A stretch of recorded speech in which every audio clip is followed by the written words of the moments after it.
She was Sienna Zheng, a financial journalist determined to be the best in her field.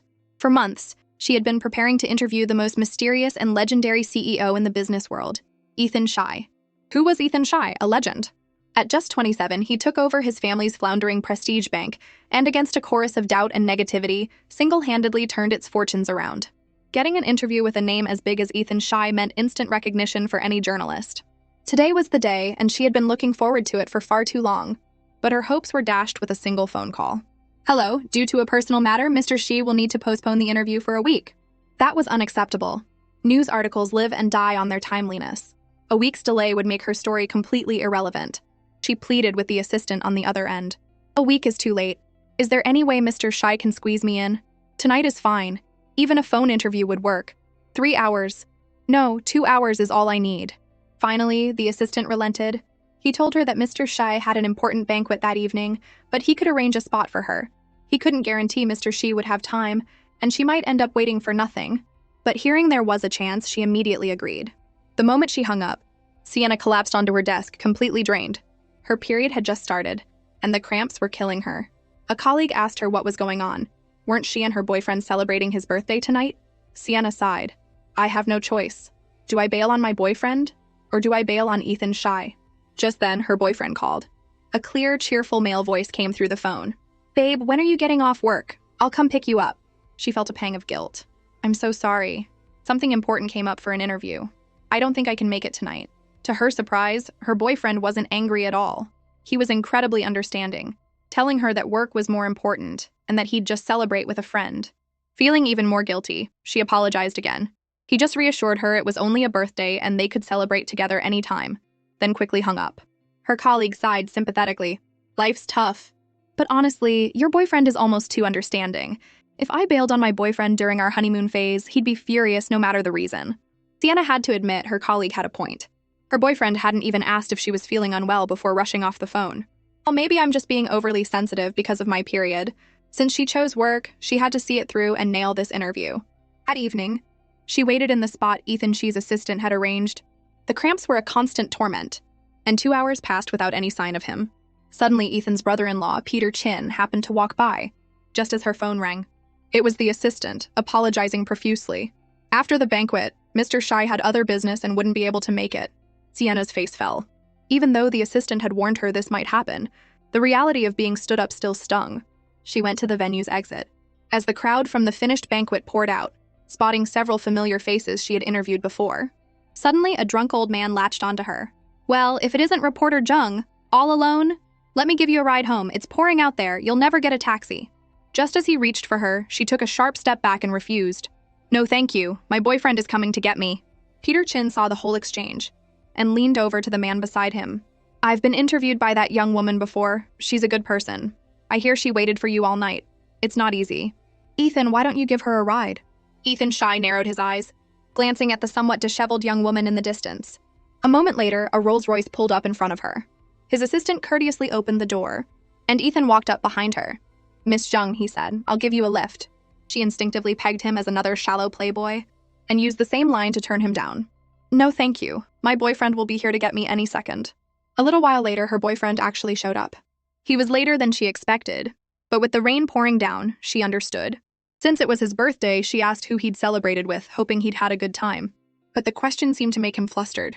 She playfully guessed it was his best guy friend, and he immediately agreed, praising her for knowing him so well. But as she leaned in, she caught a faint whiff of perfume on him. "That's weird. I didn't think his friend, Mr. Macho Man, would ever wear perfume. Did he get a girlfriend or something?" Suddenly, her boyfriend pushed her away gently and ruffled her hair, telling her to stop fooling around while he was driving. She couldn't shake the feeling that something was off. He'd been ruffling her hair a lot lately. Soon she was home. Exhausted from the long day, she was ready to crash. But then she realized her phone was missing. She remembered using it as she left the banquet. It wasn't stolen, it must have been left in her boyfriend's car. She immediately opened the Find My Device feature on her tablet. The phone's location pinged at a hospital. "It's raining so hard. Could he have gotten into an accident?" She threw on a coat and rushed to the hospital. Sure enough, his car was parked right out front. She just didn't know why he'd be at the hospital in the middle of the night. The next second, he walked out of the entrance, but he wasn't alone. A brown-haired girl was snuggled up against his side. They were acting intimately. like a real couple, laughing and talking under a shared umbrella. The sight hit Sienna like a bolt of lightning. So her strange feelings were right all along. It wasn't that he was understanding, he just didn't care. He hadn't spent his birthday with his best friend, he'd been cheating on her with this other woman. The perfume, the constant hair ruffling. It wasn't just her imagination. The signs had been there all along.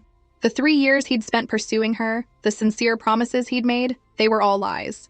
The fragile, fake dream shattered completely in that instant. She trudged back home, her heart aching, as she looked at the photos of them together. Suddenly, the doorbell rang. It was him. After a moment of silence, he started to explain. The girl's family was a big deal. Her uncle drove a Rolls-Royce with a custom license plate, the only one in all of River City.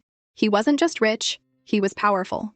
The thought of fast-tracking his career by 20 years, of not having to struggle to afford a house, was too tempting. He just couldn't resist cheating. He even started to sound remorseful, saying he had truly loved Sienna and wanted to be with her forever. But now he thought they'd be better off as friends. Hearing that, she turned around, gathered all his belongings, and threw the basket of trash at him. "Who the hell wants to be your friend?" she roared. "I'd rather be your ancestor." And just like that, she broke up with him on the spot. The next day, she showed up to work, looking so disheveled that her editor-in-chief was shocked. But after Sienna explained what happened, her editor was relieved. She'd always said that man wasn't good enough for Sienna, but Sienna had treated him like a treasure. She'd gone to great lengths to poach Sienna from the newspaper, wanting to make her the star of Finance Weekly. With Sienna's talent and looks, she could have anyone. Why was she so hung up on a social climber? But Sienna's confidence was shaken. The image from last night replayed in her mind. Her ex's new girl had an uncle with a Rolls-Royce and a custom plate. What kind of man could she find? One who also drove a Rolls-Royce? To her surprise, her editor replied, "Why not? You're talented and hardworking. Your future is limitless. What's so special about a Rolls-Royce?" But she also reminded Sienna not to let her relationship problems affect her work. She needed to pull herself together for the Financial Center Summit that afternoon. That afternoon, Sienna changed into a new outfit and followed her GPS to the Financial Center. On her way, she had the terrible luck of running into her ex-boyfriend and the other woman. They had broken up just that morning, and here they were, holding hands and parading around. What rotten luck. Her ex was clearly flustered to see her and whispered to the girl that they should come back another time. But the girl deliberately put on a whiny voice. "No, I want a drink from this shop. Coco gets cranky if she doesn't have it every day." Sienna realized the girl knew exactly who she was, and the bracelet on her wrist looked painfully familiar. It all clicked. Sienna raised her voice intentionally. "Looks like a dog will always go back to its own vomit." The girl, hearing this, turned around, her teeth clenched. Sienna forcefully threw her coffee cup into a trash can. Just like some people who just love using secondhand goods. Damn it, don't get mad. They're not worth it. If I ever run into people like this again, I'll stay far, far away. But the next second, she saw a familiar Rolls-Royce parked nearby. The license plate was customized. It had to be the car her ex had mentioned, the one belonging to the other woman's uncle. Are you kidding me? He accompanies her to the hospital. He follows her on dates. This uncle is acting as a wingman for his home-wrecking niece. No wonder my ex was so obsessed with this Rolls-Royce. She'd figured it out. If you don't make some people pay, they won't see you as graceful. They'll just think you're a fool. Her ex-boyfriend wanted a 20-year shortcut, didn't he? He wanted a powerful backer, right? What's so great about a Rolls-Royce? Even if she couldn't make her ex pay, she would make it so that whenever he had to suck up to his new family, he would have to respectfully call her auntie. And then she'd dump the whole family. Who said she couldn't be the villain? In an instant, she swapped her Devour Man red lipstick for a more seductive Manslayer shade and knocked on the window of the Rolls-Royce. There was no response. She knocked again, a little lighter this time. Still nothing. That's strange. Is there no one inside? The next second, the window began to lower. She looked inside, and her eyes widened. The man sitting there was the same rich kid from last night, who had offered her a ride. The one she'd rejected by saying her boyfriend was coming. This reunion was more than a little awkward, but she had come this far. She had to see it through. She purposefully tucked a strand of hair behind her ear and spoke to the man in the car. "Sir, my phone died, and I can't call a cab. Could I possibly borrow your phone to make a call?" Time seemed to freeze again. The man in the car didn't respond. He hit on me before, so he must be at least a little interested, right? She decided to press her attack. "Or if you're willing, you could give me a ride." Finally, the man who had been ignoring her turned to look at her. But his next words were a flat rejection. "My car doesn't give rides to women with boyfriends." And with that, the Rolls-Royce sped away, leaving her in the dust. Her grand declaration of revenge shattered instantly. It seemed this rich kid held a grudge. This was mortifying. Forget it. I'll just focus on work. A failure in love meant she had to succeed in her career. Today's interview with the financial titan Ethan Shai had to be a success. Soon she arrived at Prestige Bank. As she was signing the visitor log, she saw a very familiar name on the list, Yulia Shu. Yulia was her colleague, and they had never gotten along. From Sienna's first day, Yulia had been targeting her, and over the past 2 years, she'd stolen her sources more than a few times. Her worst fears were confirmed. As soon as she walked into the office, Ethan Shi's assistant came up to her, surprised. "What are you doing here? Didn't you say you had something else to do?" It turned out her colleague Yulia had already come that morning for the interview when Mr. Shi happened to be free. Sienna felt a pang of disappointment. She'd been scooped. Just then, everyone's attention shifted to one spot. A door opened, and a man who seemed to radiate light walked out. "Wait a minute, isn't that the uncle?" Suddenly, the assistant next to her addressed the man. "Mr. Shai." Her world fell apart. The nameless rich kid from the other night, the other woman's uncle she'd failed to pick up, was also the financial titan she'd been chasing, Ethan Shai. Her ex really knew how to pick them. The assistant walked over to Ethan and whispered something. Ethan's gaze fell on her. She felt completely lost but forced a smile onto her face. Was she really just going to slink away and pretend nothing happened? No, she wouldn't. She suddenly turned and called out, "Mr. Shai!" "We had an interview scheduled for this afternoon. I've been looking forward to it for a very long time. Would you happen to be free now?" She swore it was the brightest smile she had managed in years, because not only was she going to get this interview, she was also going to become his auntie. Ethan just glanced back at her, before turning and walking away. It seemed she had failed again. Not only had her unscrupulous colleague stolen her interview, but her plan to become her ex-boyfriend's aunt had hit a roadblock. But just as the elevator doors were about to close, Ethan suddenly looked back and called out to her, "Come on." Oh my God, he was a living saint. It looked like she wouldn't be pulling her hair out after all. As the elevator descended to the second basement level, she asked curiously where they were going. Suddenly, Ethan's phone rang. He glanced at the screen and immediately declined the call. A second later, his assistant's phone rang. The assistant answered hesitantly, and a girl's shriek came through the speaker. "Tell my uncle to get on the phone now!" Sienna froze. It was her ex's new girlfriend. But Ethan simply told his assistant, "Tell her that if she's not going to listen to the family, she shouldn't show her face to me." Sienna then realized that while Ethan might spoil his niece, he was also a powerful and unyielding figure in his family. "He's perfect for me to use as a shield and live a life of luxury." "Hey, you little homewrecker, just you wait!" Once they reached the underground parking garage, Ethan told her he had a 2-hour drive and she could conduct the interview in the car. As soon as they got in, Ethan took off his gold-rimmed glasses and glanced at her from the side. She sat beside him like a perfect lady, every movement exuding elegance. "This should pass for good impression management, right?" Sure enough, Ethan suddenly asked, "Are you cold?" Oh my God. Is this something Ethan Shai would actually ask me? He's so thoughtful and considerate. She decided to press her advantage. Turning her face to a 3-4 angle, tilting her head down 15 degrees into the soft backlight, she replied gently, "I'm not cold."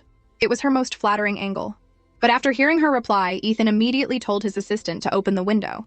A gust of wind rushed in, messing up her carefully styled hair and making her shiver. "Hello? Just because I said I'm not cold doesn't mean I'm hot." She decided it was time to get back to business. She pulled her hair into a neat ponytail, took out her voice recorder, and prepared to interview him. "Mr. Shai, I'm starting the recording now." He acted as if he hadn't heard her, not even moving his lips. He looked like he was about to fall asleep. "Do I really look that uninteresting?" She forced a smile and continued, "I'll be recording the entire conversation, and I'll send you the final draft for your review." Still no response. He kept his eyes closed, resting. Fine. She decided to just dive in. With someone like him, I guess I have to be direct. She began asking the questions she had prepared. As he listened, Ethan slightly opened his eyes. The questions she was asking were identical to the ones her colleague had asked earlier. When she finished, she blinked expectantly, waiting for his answer. But Ethan just glanced at her, let out a small scoff, and looked away. She was fuming inside. What does that look even mean? Does he have some kind of ulterior motive? The next second, however, Ethan began to answer her questions. She snapped to attention and started listening intently. As expected of a financial titan, his logic was impeccable, and his points were all interconnected. Before she knew it, nearly 2 hours had passed.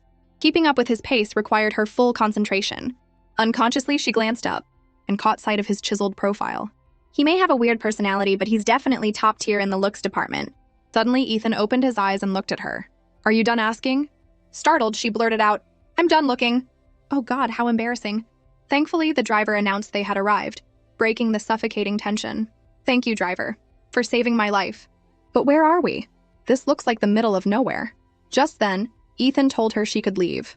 Leave? How am I supposed to leave this godforsaken place? On horseback? Where's the horse? Seeing that he was actually about to leave, she quickly chased after him with one more question, a trivial piece of gossip that was already making rounds online. So, Mr. Shy, do you have a girlfriend? Ethan paused and turned to look at her. She smiled back at him, trying to look innocent.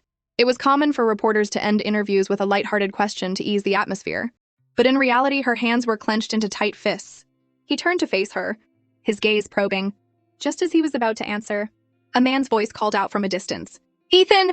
Her eyes followed the sound, and her jaw dropped at the sight of the older man in riding gear. Isn't that the famous finance legend, Mr. Guan? He's a living textbook, an industry leader. She quickly greeted him. "Hello, Mr. Guan. I'm Sienna Zheng, a reporter from Finance Weekly." Mr. Guan smiled and nodded. "Finance Weekly. Ah, I remember you. You've written some excellent articles. I didn't realize you were such a young lady." Sienna lowered her head humbly. After the brief introduction, Mr. Guan clapped Ethan on the shoulder and said cheerfully, "Well, Ethan, I thought you were coming alone and hadn't prepared anything.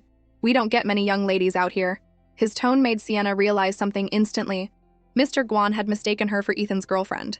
So she decided to put on an Oscar-worthy performance. "Wow, it's so beautiful here.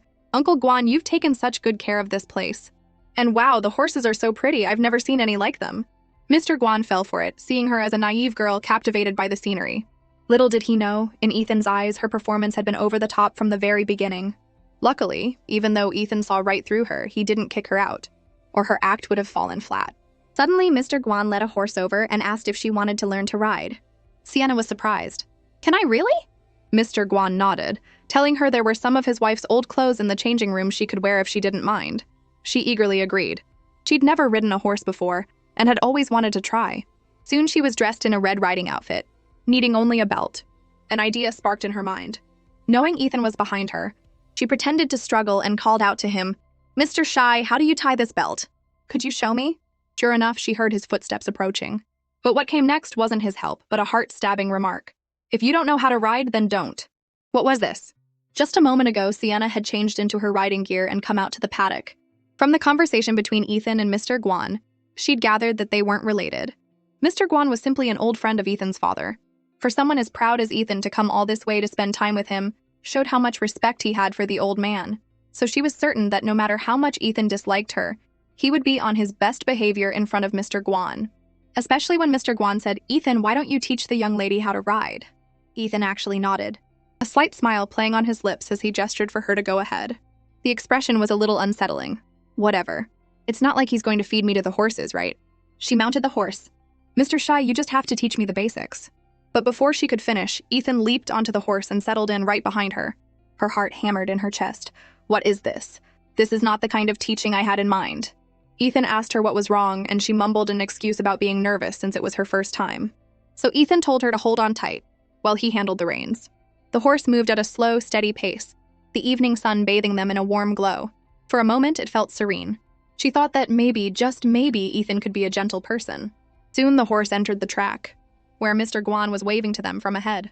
The next second, Ethan flicked the reins, and the horse shot forward like a rocket.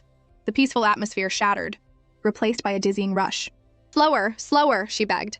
But the horse didn't slow down. It went faster, clearing one hurdle. Then a second, a third, a 10th. She was tossed around, screaming, and nearly fell off. Finally, just before she completely lost it, Ethan pulled back on the reins, and the horse stopped.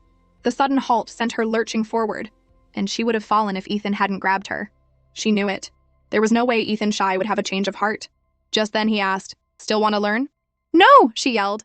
After Ethan's Rolls-Royce dropped her off at home, Sienna realized her earring was missing. But when she turned to look for it, the car was already gone. She had no choice but to let it go for now and try to get it back later. The next day at work, a colleague told her some shocking news. Yulia, the colleague who always had it out for her, had published her article. Not only had she copied Sienna's interview outline for Ethan, but she'd asked the exact same questions. That's when it hit Sienna. No wonder Ethan had given her that strange look in the car. He'd already been asked all those questions. With the end of the quarter approaching, the editor wouldn't want to get involved in a dispute between subordinates. Editor just use whichever article was better. But she wouldn't stand for it. It was her work, so why should she have to worry about someone else publishing it? She went to the restroom to cool down. As fate would have it, the culprit herself, Yulia, walked in while on the phone, likely with their editor. Are you really not playing favorites with Sienna? Do you know how much of my territory she's taken since she was parachuted into the finance team? And that Ethan She interview, it was the same interview, but Sienna got way more information than I did. In comparison, my article looks like he was just brushing me off. God knows what kind of spell she cast on him. Hearing this, Sienna slammed the stall door open and stared at Yulia's pale face in the mirror. I didn't cast any spells, she said coldly. I'm just more capable, and Mr. She happens to like me more. She then gave Yulia a victorious smile. She was ecstatic. Yulia had stolen her interview, plagiarized her draft, and then played the victim. It was clear whose article had been chosen. See, all that hard work paid off. I'm one step closer to becoming his auntie. Later, in a taxi, she told another colleague about it, who couldn't help but laugh. Yulia couldn't even copy the answers right. She really shot herself in the foot. Soon, the taxi arrived at their destination. As Sienna opened the door, she quickly scrambled back inside. Her colleague looked at her, puzzled. Is the pavement hot or something? Sienna pointed miserably outside. Her ex-boyfriend was standing right where she was about to step out. Her colleague didn't know they had broken up, but from Sienna's expression, she could guess. Did you two break up? And you got dumped? And if I'm not mistaken, not only did you get dumped, but you got cheated on? What? How did you guess all that? Because I remember your ex used to drive a Honda. Now he's driving a Mercedes. Sienna looked crushed. Her colleague tried to comfort her. It's just a class. It's only worth about 30 grand. It's not that great of a car. Looks like the sugar mama your ex found isn't that rich after all. That comment made Sienna realize something. Ethan She drove a Bentley and a Rolls Royce, but his niece was driving a car in that price range? It seemed he wasn't spoiling her too much. It was time to launch another offensive on Ethan. Meanwhile, Ethan found an earring in his car. It had to be Sienna's from the other night. Just then, she called, saying she had left something of hers with him. Hello, Mr. Shy. I think I might have left a pearl earring in your car. Have you seen it? Ethan, holding the very earring in his hand, replied, No, I haven't. She pleaded, Could you please take another look? That earring is really important to me. A playful glint appeared in Ethan's eyes. How important? She made up a story on the spot. It was my grandmother's gift to my mother, and my mother gave it to me. It's a family heirloom. When he didn't respond, she continued, I'm supposed to wear these earrings at my wedding.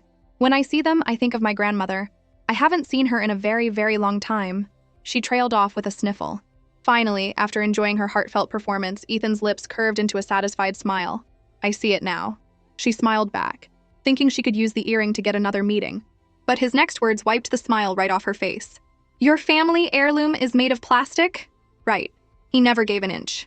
Sienna got his home address, insisting she would pick up the earring herself to save him the trouble of sending someone. When she arrived, she was stunned by how luxurious his place was. As she raised her hand to ring the doorbell, the door opened automatically. It was a high-tech smart door. She walked in but couldn't find the living room. The lighting was dim. The next second, she saw him sitting by a window as the sun set, head bent over a book. The faint sunlight cast a golden shimmer on his glasses, making him look like a painting. She didn't have the heart to disturb the scene. Finally, a breeze rustled the pages, and Ethan looked up from his book. Your earring is over there. She nodded, surprised he had actually kept it safe for her. She hurried over to get it, and saw a music album by her idol Lana Song in the room. That was strange. Ethan didn't seem like the type to enjoy pop music. Mr. Shy, she asked curiously, are you a fan of Lana Song too? But then she spotted a woman's handbag and scarf on the sofa, and they clearly belonged to a young woman. Her heart sank. He has a girlfriend and she's here? Oh God, I don't want to get into a catfight. She quickly said her goodbyes and prepared to beat a hasty retreat. But just as she was leaving, Ethan asked, You're leaving already? I'm sorry, Mr. Shy, I have a draft to edit, so I won't bother you any longer. She turned to leave. But she stopped halfway to the door. On second thought, the whole girlfriend thing was just something she'd imagined. Was she really going to abandon her entire plan based on a baseless guess? No. Before giving up completely, she needed a definitive answer. She returned to the living room and decided to test the waters. I ran into a bit of an issue on my way here. I was wondering if I could borrow something from your girlfriend. Ethan looked up, confused. Girlfriend? Sienna nodded. The lady in the room. Isn't she your girlfriend? Ethan glanced at the bag and scarf on the sofa, then let out a soft chuckle. No. Sienna smiled, relieved. Oh, that's good. Ethan looked at her, and the next thing she knew, he was standing right in front of her. Good in what way? Sienna's face flushed and she looked down, stammering, not knowing how to answer. Ethan tapped his glass impatiently, waiting for her to speak. Well, it just avoids any unnecessary misunderstandings, she finally managed. He took another step closer. What kind of misunderstandings? She quickly took a step back, lost her footing, and nearly fell. grabbing a nearby cabinet to steady herself. Ethan looked at her and said slowly, "Then what about my niece? Won't she misunderstand?" Sienna froze. "What niece? The homewrecker who was with her ex-boyfriend? If she ran into her right now, all her plans would be ruined." With that thought, she bolted out of the apartment, leaving a bewildered Ethan standing alone. Just then, his niece emerged from a room. "Uncle, was there a woman just now?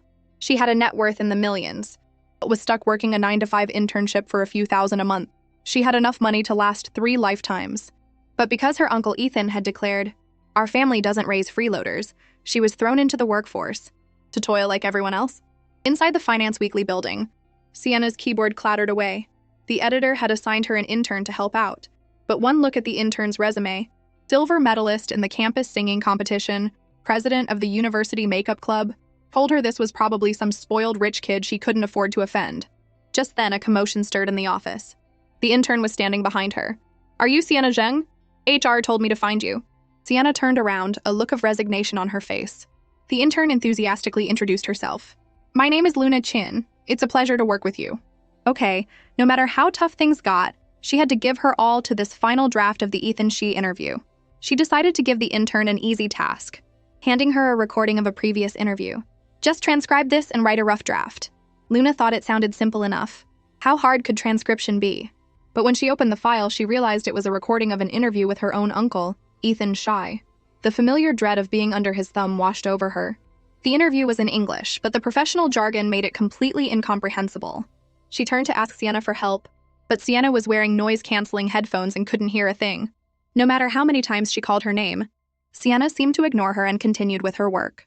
Luna had never been so blatantly disregarded in her life. Before she knew it, the sky had darkened. Sienna stretched at her desk, surprised to see it was already the end of the workday. She took off her headphones and looked over at the intern's desk, which was already empty and spotless. Looks like she's a neat kid, just not a fan of working. Meanwhile, Luna got home and immediately started complaining. "Work is so boring. On my first day, my boss just told me to transcribe a recording. I'm a journalist, not a typist." Her father, Peter Chin, paused. "Is your boss's name Sienna Zheng?" When she nodded, he advised her to learn from Sienna.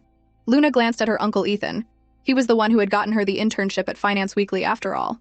She then launched into a tirade against Sienna, hoping someone would take pity on her and rescue her from this misery. Suddenly, Ethan placed his phone face down on the table, wiped his hands, and a small smile played on his lip. A shiver went down Luna's spine. She couldn't tell what her uncle was thinking, but surely he would stand up for her, right? The next day, Sienna came to work, in high spirits. The editor had loved her draft of the Ethan Shi interview, and now all she needed was the green light from Prestige Bank. As soon as she turned on her computer, she saw an email from them. But to her shock, despite the excellence of her work, the feedback was a single word: rejected. Her perfect interview draft for no reason. She revised it several times, but each time the response was the same robotic "rejected," with no explanation. She had no idea how she had managed to offend him. Luna, however, was secretly thrilled, assuming her uncle was getting revenge on her behalf. He really is my uncle after all. With the deadline fast approaching, Sienna knew that aimlessly revising the draft was pointless. She stormed into her editor's office. "Editor, give me Ethan Shi's number. I'm going to ask him myself." She left work early and staked out Ethan's apartment building. As his car pulled into the complex, he saw her standing foolishly at the entrance. A gust of wind made her shiver, a small puff of white vapor escaping her lips. Suddenly, she seemed to notice something and looked up, calling out to him as he got out of his car, "Mr. Shi!" But she hadn't thought about what to say next. If she asked, "Do you have a problem with me?" would that sound too aggressive? "So," she blurted out, "I had a feeling you wanted to see me, so I came to find you." Ethan studied her for a moment. "And what makes you think I wanted to see you?" She immediately regretted her choice of words. But now was not the time to back down. She had to stand her ground, even if she was wrong. "Otherwise, why would you reject my draft 3 times? You won't even answer my calls." His reply was a cool, detached, "I wasn't satisfied, not satisfied with what?" she shot back. "Point out what's wrong, and I'll fix it, one thing at a time. I refuse to believe I can't get it right." But he wasn't playing her game. He turned and walked away. She felt like she had punched a pillow. The deadline was looming, and she couldn't give up on the feature she had fought so hard for. Then it must be because you wanted to see me?" As ridiculous as it sounded, it miraculously worked. Ethan paused at his front door and looked back at her. "Then come in." Unbelievable. Ethan tapped a chair, indicating she should sit there and work. She was even more incredulous. So he really did just want me to revise the draft. Her fingers flew across the keyboard. As she occasionally stole glances at him, He was pouring a drink when he suddenly asked, "Want some water?" "Yes," she replied, but her eyes were on the glass in his hand. "I'll have what you're having." Ethan clarified it was wine, but she insisted. He said nothing more and poured her a glass. She went back to her draft while he took a phone call. It was his niece, saying she had just bought a fine bottle of wine at an auction and would bring it over. He immediately refused, his gaze drifting to Sienna. At that exact moment, Sienna was peeking at him, her face flushed from the wine, looking particularly alluring. His niece asked why she couldn't come, and he simply said it wasn't a good time, before hanging up. A moment later, Sienna brought her laptop over for him to review her latest revisions. He glanced at it and dismissed it. Still too wordy. Sienna sighed and went back to work. In the quiet living room, Sienna wrote furiously while Ethan rested with his eyes closed. Half an hour later, she brought the laptop to him again. "Much more concise," he acknowledged. "Are there any other issues? The meaning of this paragraph isn't what I intended." "Then what did you intend? Figure it out yourself. Or do you want me to write it for you?" Another half an hour passed. This time she was sure it was perfect. After the nth review, Ethan finally nodded. "This is fine." She was so used to his rejections that she couldn't quite believe it. "Are you sure there's nothing else to change?" "I can revise it again. You have high standards, and I don't mind." Her tone was dripping with sarcasm. Ethan looked at her suspiciously. "You've been in a man's house for this long. Doesn't your boyfriend mind?" Hearing this, her smile faded. "We broke up the night I first met you," and then boldly made her move. "Can I pursue you? And if I say no, will you stop?" "Obviously not, so what's the point in asking?" She laughed awkwardly, saying it was just a formality. Realizing his niece would be arriving soon, Ethan opened the main gate, a clear signal for her to leave. Sienna packed up her laptop and scurried away, calling back that she would add him on WeChat. Just as she left, she ran into his niece, Luna. Thinking Luna also lived in the complex, she reminded her to bring an umbrella for the rain tomorrow. A moment later, Luna, under the pretense of delivering wine, knocked on her uncle's door. The first thing she saw was a lipstick stain on a glass. Her uncle impatiently told her to put the wine down and go home. A pretty girl was definitely here. Could it have been Sienna, the woman I just saw in the complex? Meanwhile, Sienna got home, cringing at the awkward memory but anxiously waiting for her WeChat friend request to be accepted. Her phone buzzed and she thought it was him, but it was just a friend checking in after hearing about her breakup. Then she saw that her scumbag ex was already posting pictures on social media of his trip with his new girlfriend. The news soured her mood, but she quickly shook it off. She had her own mission now. She picked up her phone and sent a message to Mr. Shi, but fell asleep waiting for a reply. In the middle of the night, she was woken by a vibration. It was a message from Ethan. 2 letters, TD. Could that mean tweeting, unsubscribe? She waited all night, even dreaming that he had replied. But after a whole night, the real response was even worse than unsubscribe. Luna saw that Sienna's draft was being rejected repeatedly, so the pretty girl at my uncle's house wasn't her? Even if Uncle is trying to get back at her for me, he can't torture her like this. Just then, Sienna called out to her. "The editor wants you to attend a conference with me." Luna thought she would learn something, but it turned out to be her uncle's press conference. The dread of being under his thumb again hit her like a ton of bricks. That morning, she followed Sienna to the Prestige Group's headquarters. She trailed behind timidly, while Sienna cheerfully pulled her toward the front row. Soon, Ethan walked onto the stage to a round of applause. Under the spotlight, his cool, handsome profile captivated Sienna. He tilted his head slightly and she found herself unconsciously drawn in. To avoid the awkwardness, he quickly looked away. Sienna pulled out her phone and started texting him a barrage of compliments.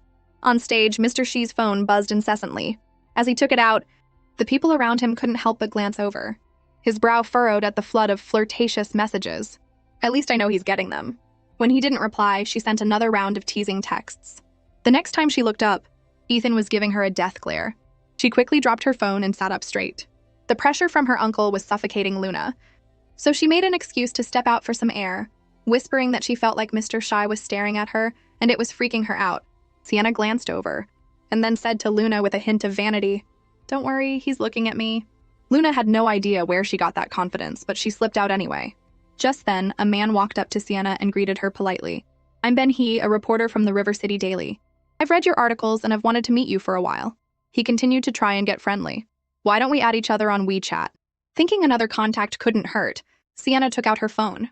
As she was about to add him, she saw Ethan looking over from the stage. His expression was different this time. Ethan's face darkened, and he stood up abruptly. "Sienna Zheng, come with me." Sienna was stunned, her mind a blank. Then a thought struck her. Could he be jealous?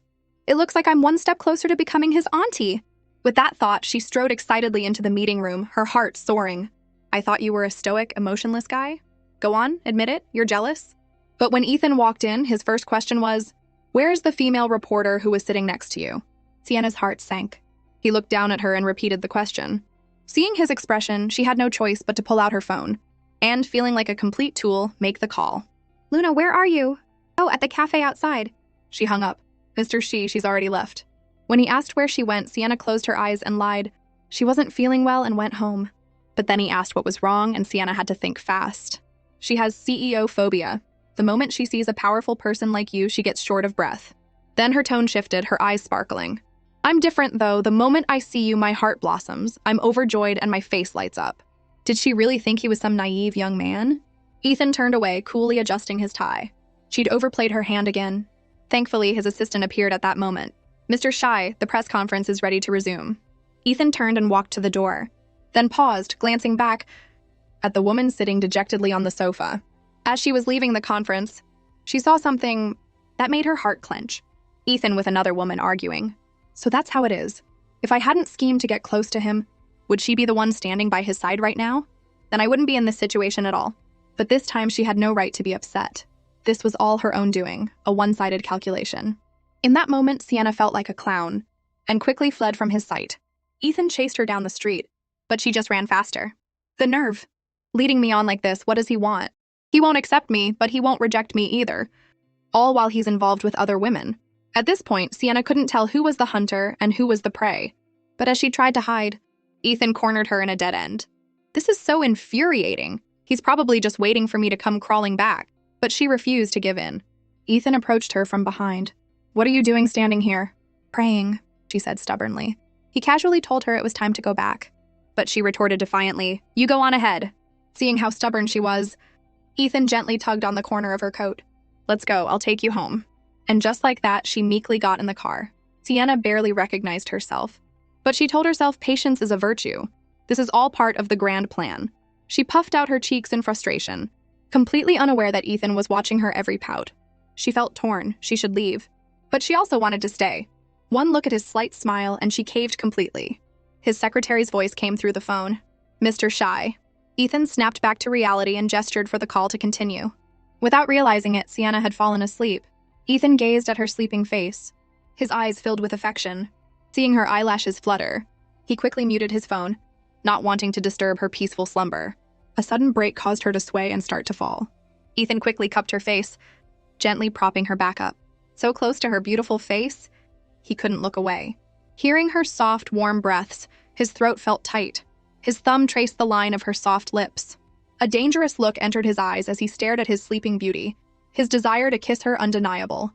When Sienna woke up, Ethan quickly pulled away, making things incredibly awkward.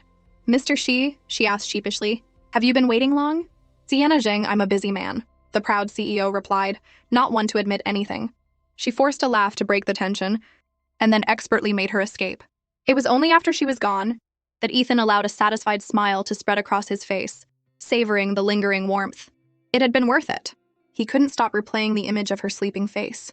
"Oh no, I don't think I ever want to wash this hand." Meanwhile, Sienna was over the moon. It wasn't on his way, and he's super busy, but he still went out of his way to take me home. Was he trying to comfort me? But then another thought struck her. Wait a minute. He was just with another woman, and now he's trying to appease me? The more she thought about it, the angrier she got until she let out a shriek of frustration. Then guilt washed over her. Okay, so I have ulterior motives too, but at least I'm loyal to him, right? I shouldn't be the one feeling this conflicted. The next day at Finance Weekly was another victory celebration for Sienna. Luna noticed she seemed down, and a colleague suggested they all go out for dinner to celebrate. Sienna was unresponsive, and the colleague started teasing her about her recent breakup. Finally, Sienna took off her noise-canceling headphones, looking confused and hurt. "My headphones were on full volume. I couldn't hear anything. I'm sorry." Luna's head snapped around. She remembered how Sienna had seemed to ignore her before. So it was because of the headphones? It made sense. Sienna didn't seem like the type to be rude. Luna had completely misjudged her, and a wave of regret washed over her. After work, Sienna spent the entire evening waiting for a WeChat notification from Ethan. She had even bought tickets to a Jay Cho concert. All she needed now was him. Finally, she received a friend request. She couldn't believe it. After trying to add him so many times, she was finally in, but it was Ethan's niece. Despite the silly profile picture, Sienna was so excited she convinced herself that the bland, empty profile had to be his. Finally, I've got you. She was so thrilled that she barely registered what the other person was typing. She excitedly sent a picture of the concert tickets. Are you free tomorrow night? She could see the typing in bubble and could barely contain her excitement. Yes, then let's go together tomorrow night. The thought of going to a concert with Ethan had her dressing to the nines the next day. No matter what, becoming his auntie is going to be a piece of cake. Just then, a luxury car pulled up in front of her, and her smile vanished. A pair of legs and black stockings emerged from the car, and her smile froze again. Finally, the woman in the car took off her sunglasses, and Sienna's jaw dropped. What a coincidence. Luna looked confused. Didn't you invite me? Sienna couldn't accept it. She had gotten it completely wrong. They went into the concert, and Sienna spent the whole time staring at her phone, so miserable she nearly fell asleep. If he had actually added me on WeChat, the sun would probably rise in the west. The more she thought about how she was always the one chasing him, the more pathetic she felt, until she burst into tears. You scumbag! You jerk, Ethan! Sienna decided to channel her grief into energy, waving her light stick and turning her complaints into a full-blown performance. Luna noticed her bad mood, and Sienna started crying again. You know, I was just cheated on by a scumbag. And the other woman, her family has this amazing uncle. Luna was shocked. That kind of person should be amputated from the eyebrows down. From that point on, Sienna's dark side emerged. So I'm going to get with her uncle and become their auntie. Luna got pumped up too. Go for it, Sienna. By the end of the concert, Sienna was half dead. Her feet, neck, and back all ached, and she was in a daze while trying to hail a cab. In her disbelief, she saw Ethan in a car nearby, lowering the window. For a second, she thought he was driving toward her. Sienna stared at him, dumbfounded. Is he waiting for me? His gaze was so intense that Sienna couldn't help but gulp. She turned her head away, pouting, and then hobbled over to him. I sprained my ankle, and it's all your fault. You have to take responsibility for me. Ethan glanced at her guilty expression, smiled faintly, and then hit the gas and sped away. Sienna was left standing there, limping and fuming. Scumbags really are heartless. After checking to make sure no one was watching, she started yelling, Ethan Shy, you bastard! You have no conscience, no feelings. Am I not beautiful? Am I not cute? Those 2 eyes under your eyebrows, you might as well donate them to a hot pot restaurant. But the next second she was caught. He had returned. He let out a cold snort, and she immediately straightened up, her tone changing completely. The most dazzling flower of countless springs. As she tried to backpedal, she looked at him. I think I can explain better in the car. In the car, he relentlessly pressed her. Haven't you made it up yet? After a fierce internal struggle, she sighed. Don't rush me. A test has a 90-minute time limit. Then she gave up, clutching her foot and whimpering in pain, then sped to a clinic. But even a slight movement of her foot sent a sharp pain through it. She gave him a pitiful look. Ethan, my foot hurts. I can't get out of the car. He stared at her blankly. She started complaining. It's all your fault. If it weren't for you, I wouldn't have sprained my ankle. He adjusted his glasses. I didn't see anything. I donated my eyes to a hot pot restaurant. But his little darling hooked her foot around his leg, shook her head, and said in a cute, whiny voice, Carry me, on your back. Ethan looked at this little minx, wanting to be angry but unable to. Still, his words were as stoic as ever. Sienna Jung stopped being so dramatic. What did I do? She asked innocently. Then he bent down and scooped her up in a one-armed princess carry. Overwhelmed by his manliness, she protested awkwardly. Wait, I asked you to carry me on your back, not hold me like this. Ever since Ethan had first held her, Sienna had started unconsciously flirting with him. She leaned into his neck, inhaling his faint, woody scent and listening to his heartbeat. I can't miss this golden opportunity. She fluttered her big, doll-like eyes and whispered in his ear, Ethan, has your ex-girlfriend ever told you that you look very handsome from this angle? But Ethan was a block of wood. The strength in his arms suddenly slackened as he retorted, and has your ex-boyfriend ever told you that you're very heavy? She puffed out her cheeks in frustration. Am I really that unappealing? In the examination room, Sienna was yelping in pain. Ethan, however, seemed to be in his own world, closing his eyes to rest, then taking a call outside. Fine, I'll just play dead. Doctor, do your worst. After applying the medication, the doctor wrote a prescription. Try not to walk on it when you get home. If you have to, have your boyfriend help you out. Although your boyfriend is a bit cold. Sienna immediately raised her voice, making sure Ethan could hear her from outside. Doctor, you're mistaken. He's not cold. He's just completely heartless. She was still building up her dramatic momentum when she heard the door open. She instantly switched into Oscar-worthy performance mode. But then she saw a nurse approaching with a wheelchair, and she was completely bewildered. By the time she regained her composure, she saw that heartless block of wood already standing there waiting below the hospital. As the nurse pushed her forward, Sienna didn't forget her lines. The medicine is on, but I still can't move my foot. With that, she held out her arms, wanting to be carried. How could Ethan not see through her little tricks? He sighed and bent down. But a cat darted past, and Sienna's eyes widened in terror. With a shriek, she leaped straight into his arms. "There's a huge mouse! Get it away from me!" A large hand steadied her, and Ethan's imposing presence left her speechless. She had been caught red-handed. "You seem to be standing on my foot just fine." His words hit her like a ton of bricks, and she wished the ground would swallow her whole. Sienna had finally reeled in her man. Her plan to become the auntie was halfway to success. But she was still mortified. She couldn't give up now. So she persistently tried to add Ethan on WeChat. "I almost forgot. I still need to pay you for the medical bill today." The next second, she was stunned. Oh my God, the man actually replied. But now that she had his actual WeChat, Sienna immediately became more proper. She transferred him the money for the bill, wincing at the cost. But the next second, she saw a transfer returned notification. "Consider it your acting fee for today." Seeing her chance, Sienna played along. "I don't want an acting fee. I want you to have dinner with me tomorrow." Meanwhile, on the other side of town, Ethan's sister thought something major must have happened. He was staring at his phone and smiling, a man who usually wore a constant frown. Ethan didn't even try to deny it, simply replying to the message, "Tomorrow at 5 p.m., I'll pick you up." Sienna was overjoyed and sent a cute, flirty reply. She thought she'd finally have a nice date with Ethan tomorrow. But the next day, she started to get fussy. "But it's our first date." Ethan, which outfit looks better?" He watched her fret over her clothes and replied indulgently, "The red one." With that, Sienna started rummaging through her closet but couldn't find anything suitable. Suddenly, she remembered the day they went horseback riding. That was the only day she had worn red, and he seemed to have stared at her for a long time. An idea formed in her mind. "Since Ethan is basically begging me to wear it." She paused for a few seconds, then ran to a mall to find the perfect date outfit. When she tried it on, she looked absolutely stunning. The impulse buy was worth it. But on her way to the checkout, she heard a sickeningly familiar voice. That dog of a couple was cooing right next to her. Sienna knew her luck was bad today, but she didn't dare confront them. But it was okay, because Ethan's niece was about to come to the rescue and tear them apart on the spot. But the first thing she did was send him a selfie. "Do I look good? I want a 2-word answer." Ethan's eyes were glued to the picture. He had been in a serious meeting, but now he couldn't look away. She pouted at her phone. "Stubborn Ethan, the hardest thing on your entire body is your mouth." Meanwhile, Sienna, in her red dress, was effortlessly outshining the other woman. "What's so great about that?" "Our tastes are surprisingly similar," the other woman sneered. Sienna wasn't one to back down. "I'm just playing along. Whoever looks worse is the one who should be embarrassed." The next 3 outfits the other woman tried on were still tacky, but Sienna, standing in the center, looked like a work of art. Her ex-boyfriend was practically drooling, his eyes about to pop out of his head. Just then, Luna appeared like a storm. "Sienna, let me pay for you. Everything except the ones she just tried on. Wrap them up in my sister's size." Sienna was so shocked she could barely breathe.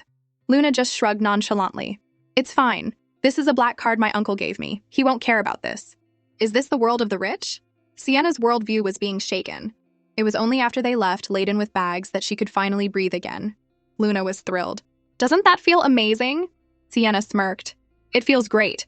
This time I'm definitely going to win over that uncle." Ethan hadn't seen her for 3 hours, and he was getting antsy. The moment he was free, he drove to her apartment. The next thing he saw made his blood boil. His little darling was walking with another man. But then his eyes widened. Sienna was wearing a fiery red chipao, her elegant posture and perfect figure captivating at first sight. He couldn't take it anymore. He got out of his car and rushed toward her. "Sienna Zhang, get in the car." She was just wearing a red chipao, and it made Ethan completely lose his mind. But Sienna hadn't expected him to see her. "I was supposed to return all these expensive clothes. Now he's going to think I'm a gold digger, isn't he?" Ethan received a text about a massive charge to his card. But Sienna was more confused. Why is he so desperate to drag me into the car? He's not even letting me go home to put my things down? And are we really going to dinner at a place like this? The sunset over the tranquil lake was a beautiful backdrop for Sienna. Ethan came up behind her, his words just enough to infuriate her. "Why are you so short?" Those 3 words made her practically steam. "What do you mean, short? I've been over a meter tall for years. The bus has never given me a half-price ticket. Don't you talk nonsense with your eyes wide open." At her fierce retort, Ethan walked ahead, secretly smiling. But after a few steps, she looked like she was about to cry. "You promised you'd have dinner with me." Ethan paused and looked back at his soft, pitiful darling. "Isn't this having dinner with you?" But this wasn't what she wanted, and he knew it. Her soft voice tugged at his heartstrings, and he finally took off his gloves. The triumphant Sienna smirked, linked her arm through his, and huffed. "Well, I wasn't exactly pure of heart either, so I'll just play along." She gave his arm a light squeeze. her smile reaching her ears. As they walked in together under the gazes of the other guests, Ethan looked so handsome that her heart skipped a beat. Feeling the heat of everyone's stares, Sienna blushed. So this is what it felt like to be the center of attention. But when she saw the brand representative, she immediately put on her professional face. "Hello, I'm Sienna Zheng, a reporter from Finance Weekly." Just then, she received a text from her scumbag ex. "Sienna, are you free?" Her veins bulged with anger. "I deleted your pictures but forgot to delete you. You just love being a pest, don't you?" She sent back a biting reply and felt a rush of satisfaction. She felt a gaze on her and her blood ran cold. He looked at her as if she were a child. He narrowed her eyes, staring at the draft on his phone. "Are you done chatting? Making a heart-shaped cake?" She was so embarrassed she wanted to dig a hole and hide. Some people are alive, but they're already dead. "Is Miss Jung not feeling well?" He glanced at her. "There's no cake on the menu, so she's lost her appetite." Even though her explanation was just a cover-up, she was enjoying it. He even indulgently ordered a whole cart of little cakes for her. Only Sienna could be babied by Ethan like this.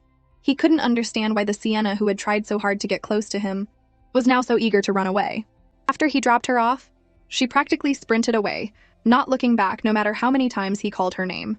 "As long as I run fast enough, the awkward one won't be me." But she hadn't gone far before a pair of shiny leather shoes caught up to her, and a hand grabbed her. "What are you running from?" "I heard you," she said. He held her hand even tighter, pulling her into his arms. "You heard me and you still ran, in a hurry to get home and make your little cakes?" She wished she could die. Seeing his mocking expression, she wanted to shake off his hand. "So annoying, you jerk, Ethan." But as he let her go, the mocking look on his face disappeared. "You left a bunch of your things in my car. Aren't you going to take them?" She hadn't misread it. He was definitely laughing at her as he walked away. For the next few days, Sienna pushed him to the back of her mind and had fun with her old college friends. Maybe if I give it some time, he'll contact me. So she waited, visiting attractions with her friends, from morning till night, from night till gossip. "Are you serious? You even dared to provoke the CEO of Prestige Bank?" Sienna flicked her hair. "Why not? He's just a man. I hate to admit it, but I believe you. You've got guts." But in reality, Sienna was terrified and full of guilt. I really haven't bothered him in a long time. In his eyes, she was the prey. What little cakes, what not running away. I'm not going to deal with him. Meanwhile, in River City, Ethan was irritably scrolling through his chat history. He paused when he got to Sienna's profile picture. She hasn't been active in a while. He clicked into her social media, zooming in on her photos. His eyes filled with longing. Just then, Mr. Guan saw his screen. "Oh, isn't that the reporter from last time? So, how are things going with the young lady? I read her latest article about you the other day. She's a very sharp writer, more incisive than many men." At that moment, Sienna was fast asleep. As she turned over, her phone suddenly buzzed with a message from Ethan. "When are you coming back? Uncle Guan misses you." Sienna woke up wanting to curse. "If you want to see me, just say so. Why bring someone else into it?" She sent him a barrage of voice messages. "Don't leave me hanging. Why would Mr. Guan want to see me?" Ethan woke up, rubbing his sleepy eyes, but he was secretly thrilled. "He's willing to give you an interview, so he really wants to see you." Sienna was so excited she almost screamed. "Thank heavens, thank earth, thank you, boss. I'll fly over to see you right away." But she quickly regained her composure and sent him 3 question marks. Although she didn't have much to hesitate about, she still got Mr. Guan's address. In a small gesture, he suggested she stay in Wucheng for a few more days to see the famous snowscapes. She adjusted her schedule for the following weekend and politely ended the call. The next day, she was out having fun with her college friends again. The third day, she was speeding down a ski slope, taking pictures of the ginkgo trees and the beautiful snow. The fourth day, she was feeding adorable Sika deer. Just as Sienna was thinking, life is so much more relaxing without that difficult Ethan. He was at home, unable to sleep because he was waiting for her. Fuming with impatience, he checked her social media again. Seeing his beautiful woman had completely forgotten about him, he replied to a 3-day-old post. Seeing her ignore him, he angrily tossed his phone aside. But then he saw a new message from her. "I'm back." He wanted to rush to see her immediately. But Ethan's pride was his strongest trait. He sent a cool reply. That was quick. Sienna could tell he was being sarcastic. But she had more important things to worry about than him, her career. So she changed into one meticulously chosen outfit after another, and went to the art gallery. She took out her phone, checked her makeup and hair in the reflection. Okay. Then she saw a certain person standing at the entrance. Ethan was waiting for her, his heart full of anticipation. Although Sienna had to admit he looked devastatingly handsome, and she ran toward him like a little snowman. The fact was, he was definitely giving her the cold shoulder. She scoffed, having figured out his proud nature. "Ethan, have you been waiting for me?" He had just realized the power of her writing, so impressive that it had earned her the respect of Mr. Guan, and they had been talking for a long time. Ethan had been sitting quietly on the side, turning into a jealous stick figure. "Have some tea. Don't you love the snow?" This was brewed with snowmelt. She glanced at him, sensing his sarcastic tone. The conclusion: looks like the great CEO is jealous of the snow. So she grabbed the cup and started chugging, blowing on the tea and saying, "I love the taste of snow." As they bickered, Ethan got so annoyed he ended up lying on the beach. He thought a notification was a message from her, but it was a refund notification. He quickly set his knees to, "Do not disturb. Unlink your bank card from my phone. I don't want to see these junk refund messages anymore." Luna was baffled. "I wouldn't return it even if it rotted. It was my gift to Sienna, right?" She returned it all. At dinner that evening, the three of them sat at the same table.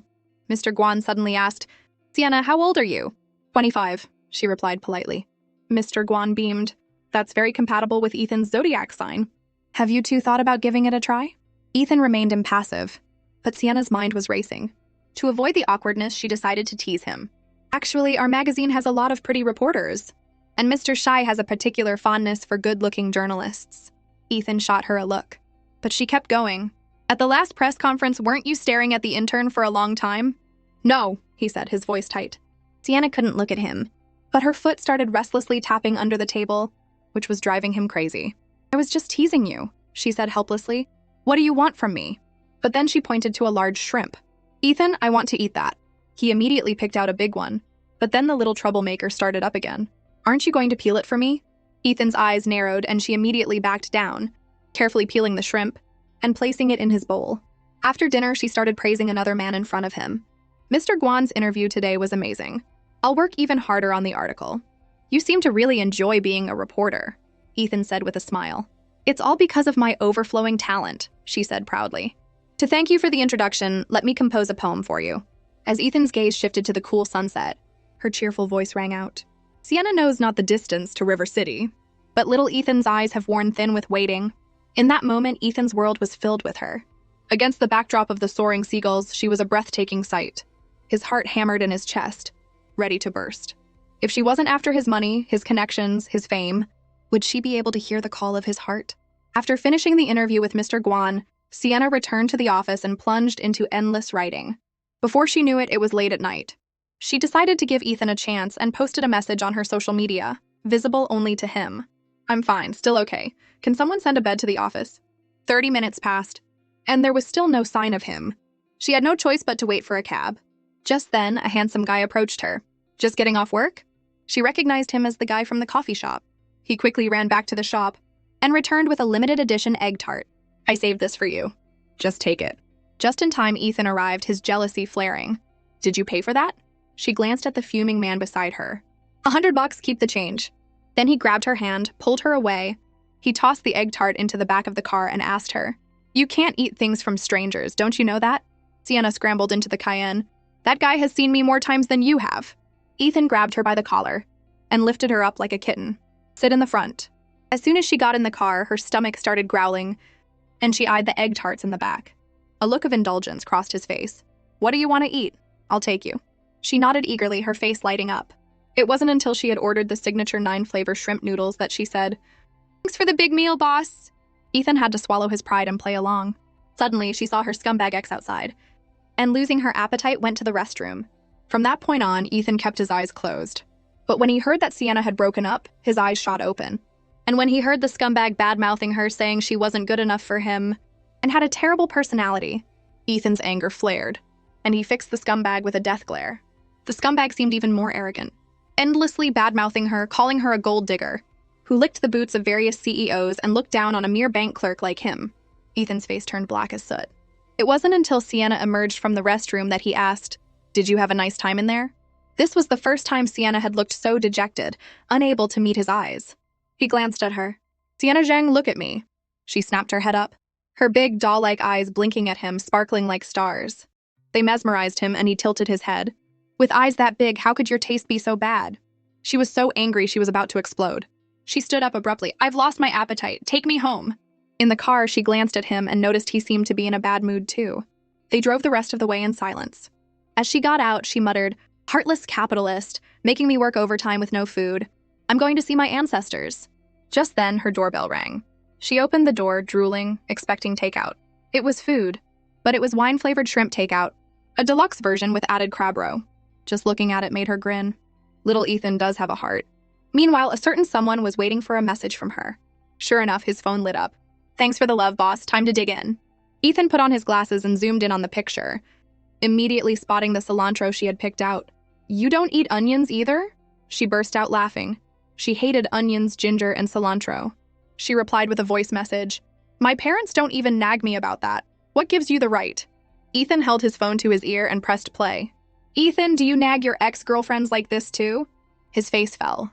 The memory of her ex-boyfriend at the restaurant resurfaced. "What? Does your ex-boyfriend not nag you?" he replied, angrily tossing his phone aside and downing his wine in one gulp. His phone buzzed again.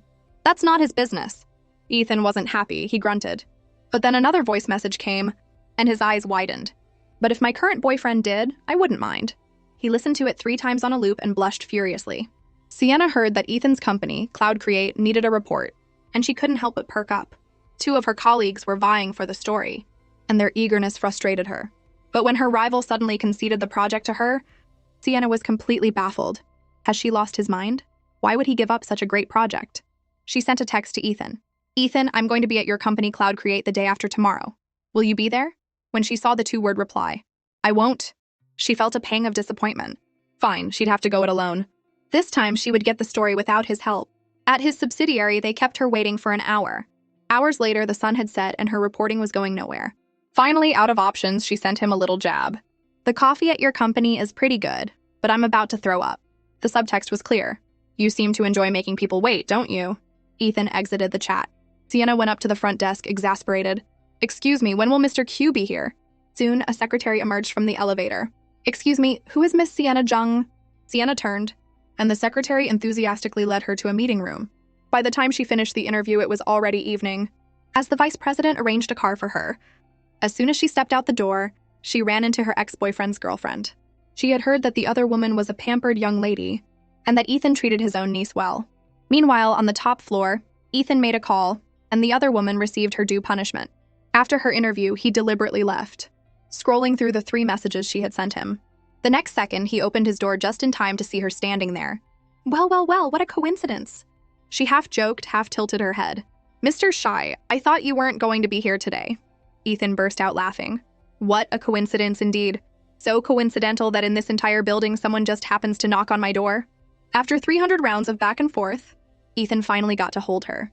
But all the lovesick CEO could do was drag her out for hot pot. Sienna was enthusiastically ordering from the menu. "This tripe looks so smooth, I want a lot of it."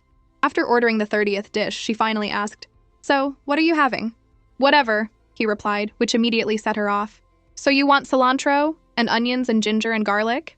He was powerless against her and just waited for the filter queen to despice the boiling hot pot. He snuck a glance at her, as she was beautifully cooking the food.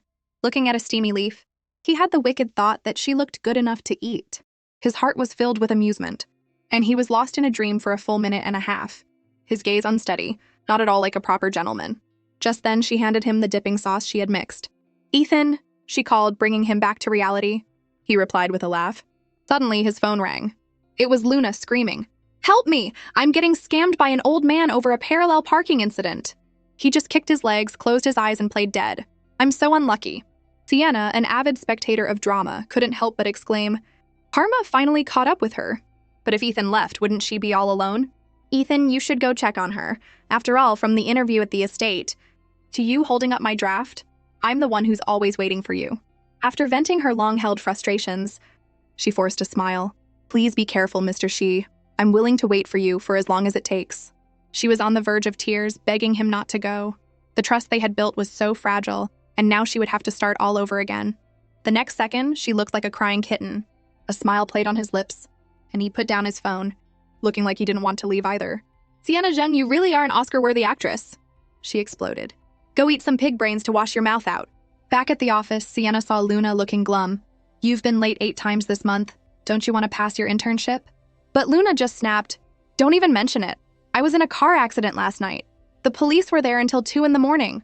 Sienna rushed over, concerned. "Whatever happens, you should have let me know and taken the day off. Did your parents come to help?" "My parents are abroad and my uncle is busy with his love life." Hearing this, Sienna erupted. What kind of uncle is that? Nothing is more important than his niece. In ancient times, she'd be the kind of bewitching siren who leads a king to ruin his country. But a single message from Ethan had her instantly morphing into that very siren. When she saw he was going to the US, her mood soured. She wanted to ask when he'd be back, but he just sent 3 question marks. So she started spamming him 3 times a day. Miss you, miss you, miss you! She told him to look at the little stars. As he was boarding the plane, he looked like a statue waiting for his wife. Seeing her 2 ambiguous miss you messages, his smile stretched from ear to ear. A few days later, at a charity dinner in the US, Ethan felt restless. He stepped out onto the balcony and looked up at the starry sky. So many Siennas, all seeming to ask when I'll be back. He was just too far away from her now. The 3rd day, he unexpectedly showed up at her apartment complex. The silly girl thought she was hallucinating and was about to go hang out with her college friends. But her friend saw her Prince Charming and shoved her clothes at her. The CEO who's chasing you just showed up at your door. Sienna ran over as usual. What are you doing here? Sure enough, Ethan's intentions were clear to everyone. Just a little something for the Oscar-worthy actress. This stoic man was too good. It was a pair of high heels to replace the ones she had broken at the concert. Sienna realized he was surprisingly attentive. But now he was reluctant to leave. It's a shame you didn't say your friend was coming sooner. Sienna, still in a daze, finally realized. So he came back early for me? In that moment, she felt like she had fallen into a pot of honey. She kept blowing him kisses from behind.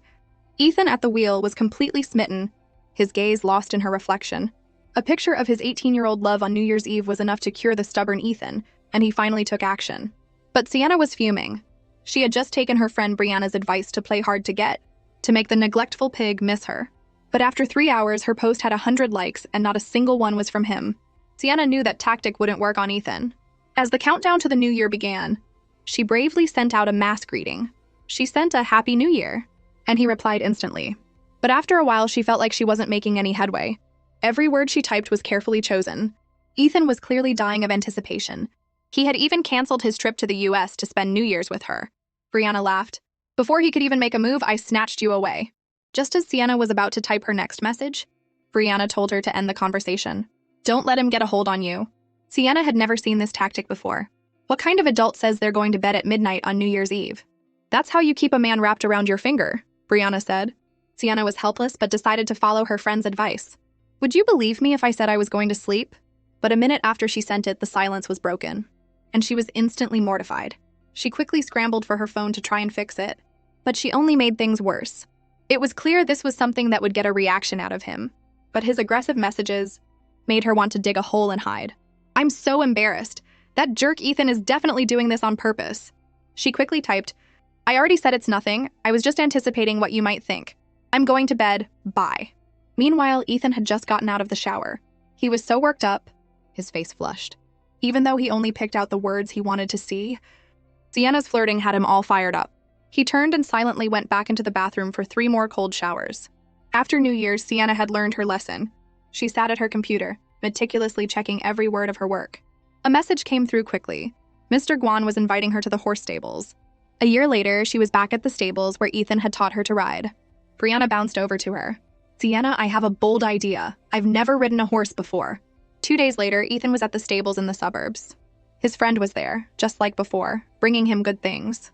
The only change was that Ethan was acting even more arrogant. But his friend's face was full of concern. Ta-da! I went up the mountain and got a few of these. Ethan, pick one. Ethan glanced at them, casually picked one up, and waved it in front of his face. You really believe in this stuff?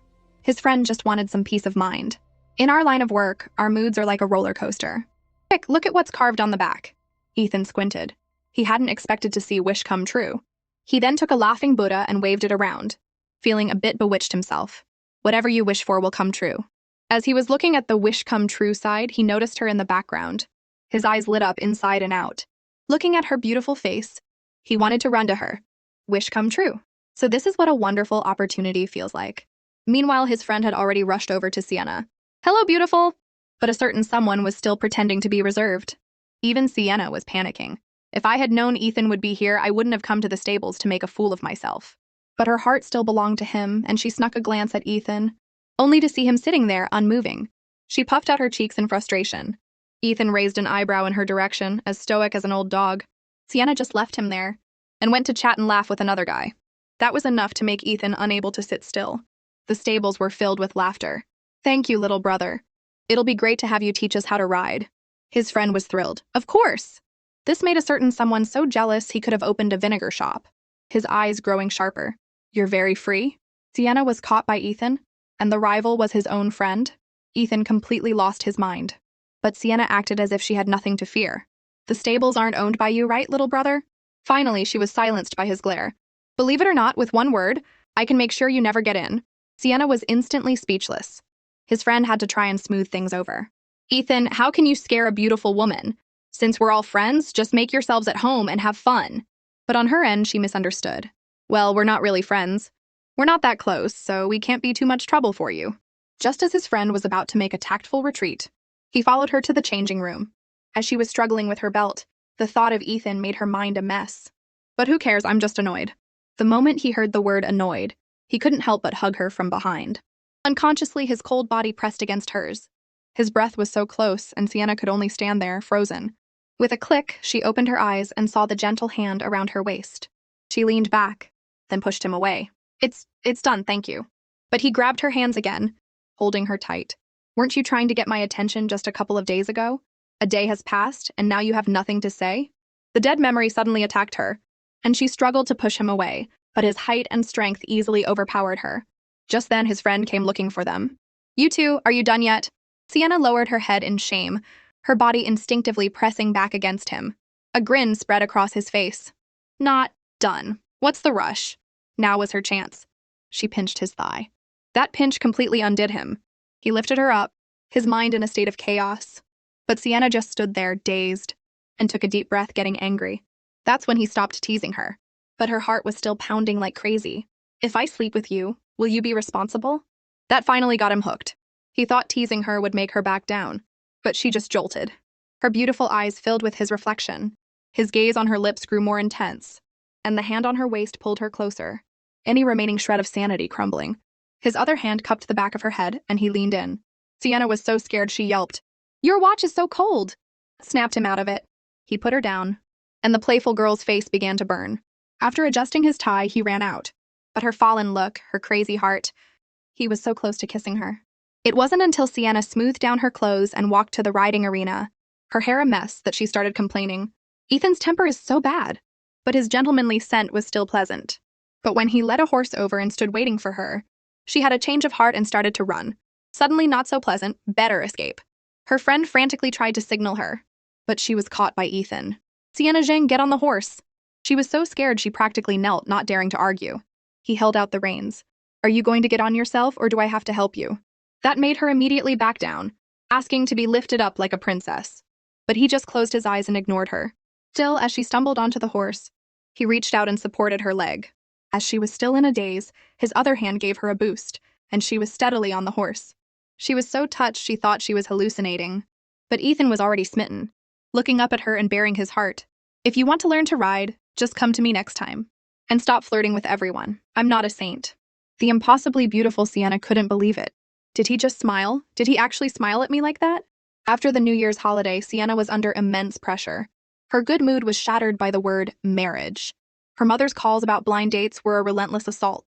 She answered the phone and immediately started formulating a plan. Yi, when are you coming home for the new year? Our principal's son is back from studying abroad. Sienna closed her eyes and went for the preemptive strike. Mom, I'm busy. I have a boyfriend. If I go on a blind date, he'll get angry. But the more she tried to brush it off, the more her mother insisted. Stop saying you have a boyfriend. If you do, bring him home for the new year. This pushed Sienna to the edge. She remembered a photo from a press conference and sent a picture of the handsome, imposing man to her mother. Look, this is your son-in-law, 27, his family owns a bank. But her mother countered with a picture of a popular idol. This is your new stepfather. Sienna was out of options. The next day, she obediently went to meet the blind date. Mr. Yu, sorry I'm late. The man was ordering.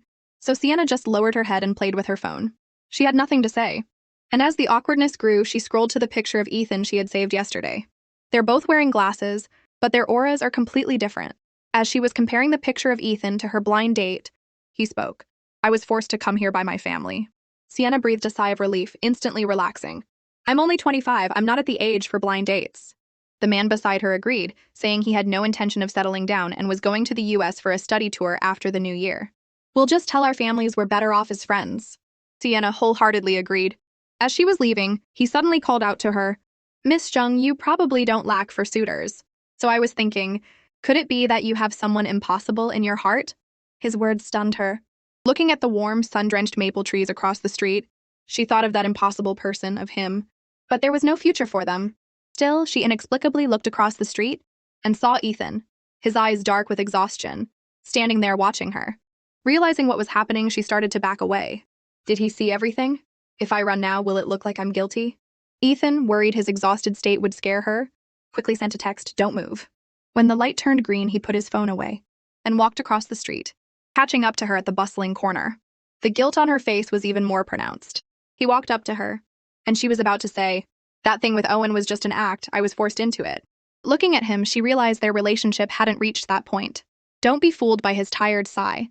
Inside, he was dying of embarrassment, his pride gone. He lifted his hand, wrapped a scarf around her neck, and pulled her into his arms. She went on a blind date, and he was still sitting calmly at home. But his grandfather had noticed something. "Ethan, I hear you've been seeing an actress lately?" Ethan, still immersed in her writing, started to act. She just has a strong desire to perform. But she's a decent girl. Just then, Luna bounced in to get the gossip. "Grandpa, I came to see you." The old man's face lit up. "Luna is the best. Not going out with your boss anymore?" "Sienna went on a blind date," Luna blurted out. The words hung in the air, and Ethan's face instantly turned to ice. But it just made his grandfather laugh.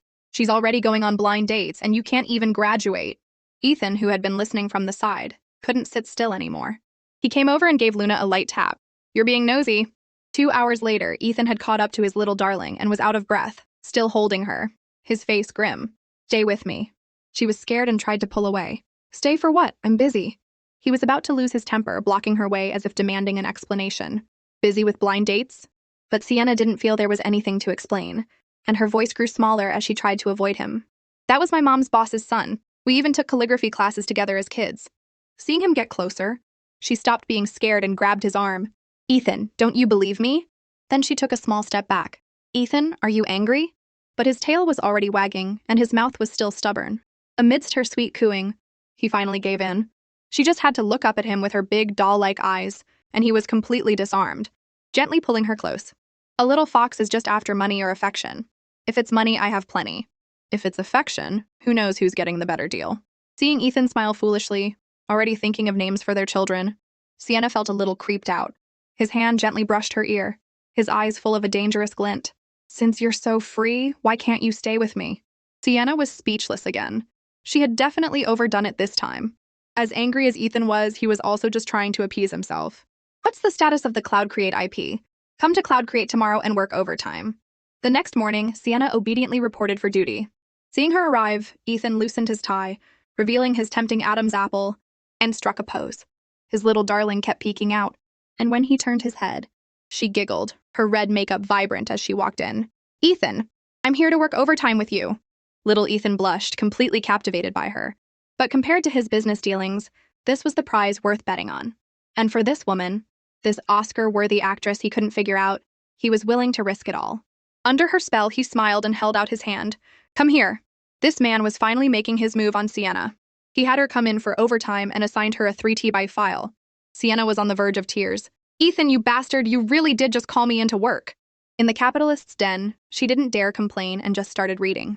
She went through mountain after mountain of files, but there was no end in sight. She was exhausted, dizzy, and seeing stars. She took a break and snuck a peek at Ethan.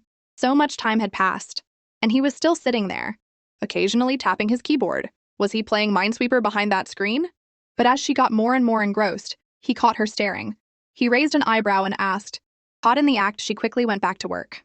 "No," but he saw right through her. "Then why do you keep looking at me?" She dropped the act, looked him straight in the eye, and boldly admitted, "What's wrong with looking at you? If you weren't looking at me, how would you know I was looking at you?" The next second, she smirked playfully. "It's because you're so delicious, Mr. She. I just have to look." Then she proudly lifted her chin and went back to work. His eyes darkened. He hadn't expected this little fox to dare to play with fire, to call him delicious. A burning sensation spread through his chest. He put down his work and sat down next to her. Sienna jumped, her heart pounding like crazy. Why did he suddenly come over here? He closed his eyes, slowly took off his glasses, and then turned, transforming into a preening peacock. It rendered her speechless. "I've looked," but he wrapped his arm around her neck, pulling her into his arms in an instant, and said with squinting eyes, "You look and then you hide? You're not going to let me look back?" The sudden move made her face flush. "I'm afraid you'll get addicted to my beauty and won't be able to pull yourself away." He was once again amused and ruffled her hair. "I'm addicted? What are you afraid of?" He squinted at her. "Afraid I'll eat you?" Her brain short-circuited, and her next words were an automatic reply. "Wow, I'm so excited, Mr. Shy." He pinched her soft pink cheek. "Have you no shame?" She couldn't take it anymore and stood up to leave. "You're so annoying!" But she was a step too slow. He was taller and longer-limbed, and he easily pulled her onto his lap. "What I said. Did you hear?" She became obedient. "I heard. You told me to come work overtime, so I came." He twirled a strand of her hair. "Oh, well, I'm actually a little hungry now." Seeing his predatory look, she panicked. "Is this moving too fast? Is this a CEO thing? Office play?" But just as he was about to make his next move, she tried to pry his hands off, but she couldn't. With a small grunt, she made him blush. "Mr. Shy, it's broad daylight and we're in the office. This isn't very appropriate, is it?" He had already lifted her up and settled her on his lap, holding her tight. "What's not appropriate? Who said you can't do it in the office during the day?" He then buried his face in her shoulder and murmured, "It's because reporter Jung is so delicious." She was so scared she was seeing double, and she was on the verge of screaming when she forcefully pushed him away. Oh God, my own words came back to bite me. This pervert Ethan is the worst. Ethan's heart-stopping moment has arrived. When the proud Ethan turned bad to the bone, pressing against Sienna, she was dying of embarrassment. After her half-hearted resistance, she realized he was just enjoying her cute expression. But as his advances brought their noses together, a flustered Sienna covered his mouth. "If you keep talking like that, I'm going to have an urgent need to go to the restroom." But he just held her waist tighter, questioning her softly. "So you have that kind of fetish?" Sienna knew she was no match for him and started pushing frantically. "Ethan, you bastard, stop talking about office play and let me go, to the restroom." He closed his eyes, a smile playing on his lips. He then stood up, set the little fox down, and took a step back. "What were you thinking? Pack up your things and go eat at that table." Sienna saw the food and was stunned. He paused. "Does your company not allow eating in the office during the day? Do you prefer to eat in the restroom?" That shut her up completely. So it was about the office, not play? That jerk Ethan, I never realized he was this bad. Looking at the 6 dishes and 1 soup, she started inhaling her food like a storm. This was high-energy fuel, and she needed to replenish her brain power and stamina to face him again. But as she ate with gusto, small food baby popped out, which made him stare for a moment, and then smile indulgently. He turned away. "I'm going to a meeting. Do you usually have dessert after your meal?" The moment she said yes, he hummed, "Are little cakes okay?" Sienna was speechless. Mortified again, she had lost another round. Unsure of her next move, Sienna messaged her college strategist, Brianna. "I think I've strayed from the auntie path and am heading straight for Crazy Town." But her friend replied instantly, "Did you sleep together?" Sienna quickly tried to cover her tracks, writing a long, exaggerated story, keeping the key details vague. Full and satisfied, she started to feel sleepy. That evening, Ethan finished his meeting and opened his office door with his executives in tow, only to find Sienna napping on the sofa. He blocked the door, his eyes turning cold. "We'll continue in 2 hours." He then gently closed the door, leaving his executives stunned outside. He walked over to her and crouched down, noticing she was sleeping with her legs crossed and her hair trapped underneath her. "She's going to get a stiff neck like that." He gently lifted her head to free her hair. In her sleep, she mumbled, "Ethan, you jerk. You tricked me. You're bad." He tried to pull his hand away, but accidentally brushed against her soft skin. His heart pounded and he looked away. Mortified, he was completely smitten. "Don't move, just lie down." Just then, she turned her head and consciously pushed him away. "I don't want to be friends." Sienna suddenly rolled over and he lurched forward, their 2 hearts colliding. He was completely undone.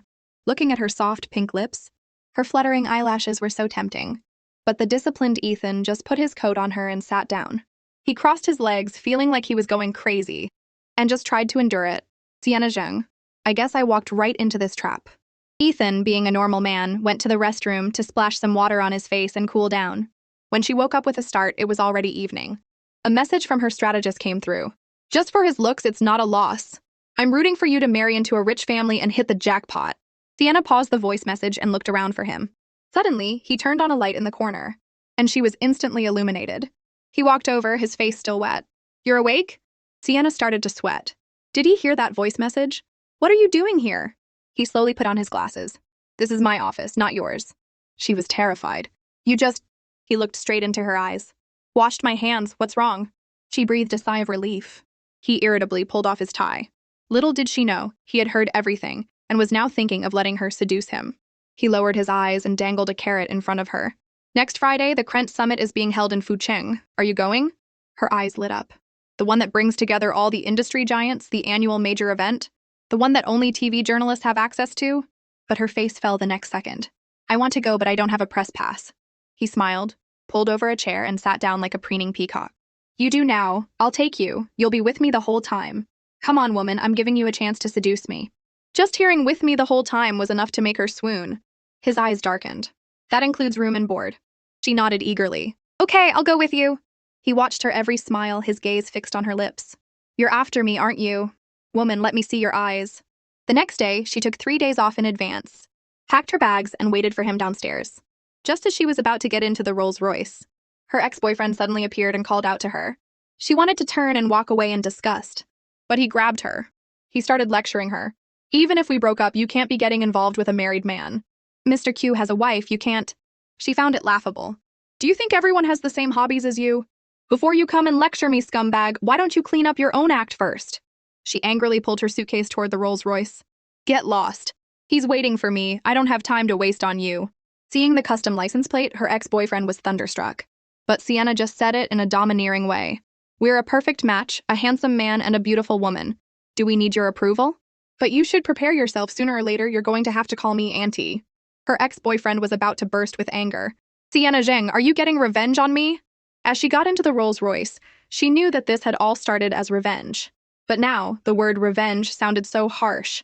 Once something starts, it's not easy to stop. At first, she thought she could just create chaos and then walk away satisfied. But now she was caught in her own web, trapped by this man. After following Ethan to Fucheng, Sienna was left hungry all night. She furiously took out her phone and bombarded him with messages. He was the one who said he'd cover room and board, but I've been in this hotel all night without even a glimpse of him. When Ethan opened his phone and saw her messages, she launched another full-scale attack. Someone is feasting on a grand banquet, while someone else is abandoned in a strange city, starving, and has to hunt for her own food. Seeing this, Ethan's eyes widened. Busy, he replied. Then he downed his wine, stood up, and left his business partner to go find his little darling. His partner teased him. You even bring a beautiful woman on a business trip? A huge grin spread across Ethan's face. I can't help it. My little kitten is too clingy. She's waiting for me to eat. Meanwhile, Sienna had found a food street near the hotel. As she sat down, she fumed. I waited for him in the hotel for over an hour, and all he could say was busy. Just then, an anxious Ethan called. The moment she answered, she snapped, What do you want? I'm out having fun. The shop owner asked, Miss, do you want it spicy? Extra spicy and extra cilantro, she yelled, then hung up on him. The next second, hearing the disconnected tone, Ethan panicked. He told the driver to speed up and head to the food street near the hotel. Finally, Sienna got her beef noodle takeout. A few thugs saw she was alone and started whistling. Hey, pretty lady, all by yourself? Come have a drink with us. Sienna pretended not to hear and dialed a number. But the thugs surrounded her, trying to add her on WeChat. Just as she was telling Ethan the name of the barbecue shop, one of them snatched her phone. Seeing they wouldn't back down until they got her WeChat, and being in a strange place, she decided to play along for her own safety. She took out her phone to scan the code, but they started getting handsy. She backed away in fear, but they all stood up and closed in on her, trying to drag her to a KTV. She realized with horror that even the shop owner was too scared to intervene. She knew that if she refused, they would get angry. Suddenly, one of them made a move, wrapping his arm around her waist. Terrified, she swung her bag and hit him in the face. But now she was trapped.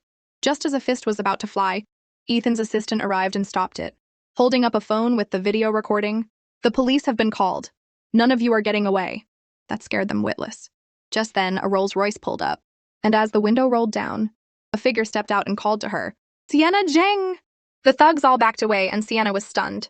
A moment later, a wave of relief washed over her, and she ran toward him. He forgot to breathe, reaching out and pulling her into his arms. She was still trembling in his embrace, clutching his suit tightly. Holding his little darling, Ethan's heart ached, and his eyes were as dark as daggers, ready to tear those thugs apart. In his arms, Sienna realized she was in an awkward position. He held her skirt down, not planning on letting her go. He was still breathing heavily as he yelled at her, It's freezing and you're wearing such a short skirt. Don't you know how much attention that draws? She felt wronged. But I was so hungry. She buried her face in his chest like a pillow. You yell at me, but you don't comfort me. I just wanted to look pretty for you. His eyes went wide. She continued to squirm in his arms, whining, If you had just replied to my message sooner, this wouldn't have happened. He closed his eyes and took a deep breath. He patted her back soothingly. Okay. Sienna started to calm down, enjoying the woody floral scent on him. She pressed her face against his shoulder, her fingertips tracing his white collar. Ethan, she whispered, did I manage to attract you? Without thinking, he tilted her chin up. Why don't you feel it and see? That's when she saw his clearly defined lips. He leaned in, and their lips touched lightly, again and again. She lifted her shy face and smelled the alcohol on his breath. Ethan, she murmured. The driver in the front suddenly realized he should be invisible. Ethan raised the partition, then let her go, crossing his legs and leaving her on the other side of the seat. She was still in a daze, and he knew it wasn't the right time. He tossed her a coat and got out of the car. She followed, wrapping the coat around herself and trotting to keep up. She looked at the man who was so close, yet so out of reach. The night's events felt as unreal as a dream, just like everything that had happened since she met him. He turned and looked at the lonely little kitten. Lost in thought again? He came back and took her hand. Holding his warm, real hand, she felt a sense of relief. Thank God he's here. Just then, he took a call. The thugs who had harassed her had been sent to prison for life. Sienna was eating a strawberry, overjoyed. She was about to praise him for being so amazing. When he questioned her, the elevator is here. What are you daydreaming about now? She used the opportunity to get closer. That kiss just now, was it because of the alcohol? But it was too fast. His face darkened and he took off his gloves without a word. But Sienna, sensing the mood, decided to tease him. Can I apply for a retest? The moment the elevator doors closed, he scooped her up by the waist and kissed her again. The strawberry fell from her hand as he kissed her passionately, but she got scared and tried to push him away, surrendering, which only made the insatiable Ethan grab her hands, gently brush her nose with his, and then pull her back by her waist for another forceful kiss. Just then, someone pressed the elevator button. It startled her, and her legs gave out. Ethan, who had taken off his glasses, made her look at him. Do you feel it now? After her retest with Ethan, Sienna huffed and pushed him away. It tastes like strawberry wine. Then she scurried away. I'm going back to sleep. The next second, she looked around and felt like she was in a different world. Ethan followed her closely. I live on this floor. Her face turned beet red. Remembering his bad behavior earlier, she ran off. You're so annoying. She ran to the elevator, her heart still fluttering. Back in his room, Ethan sat on the sofa, crossing his legs smugly.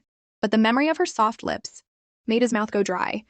He traced the lipstick stain on his own lips, on the verge of losing his mind. The next day, he seemed a little more human.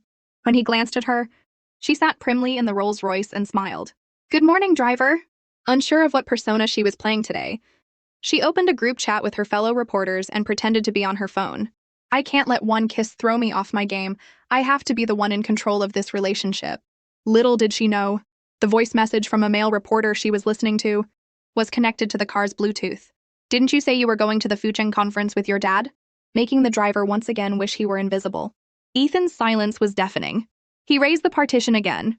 After the voice message finished, Sienna's world came crashing down. Ethan questioned her.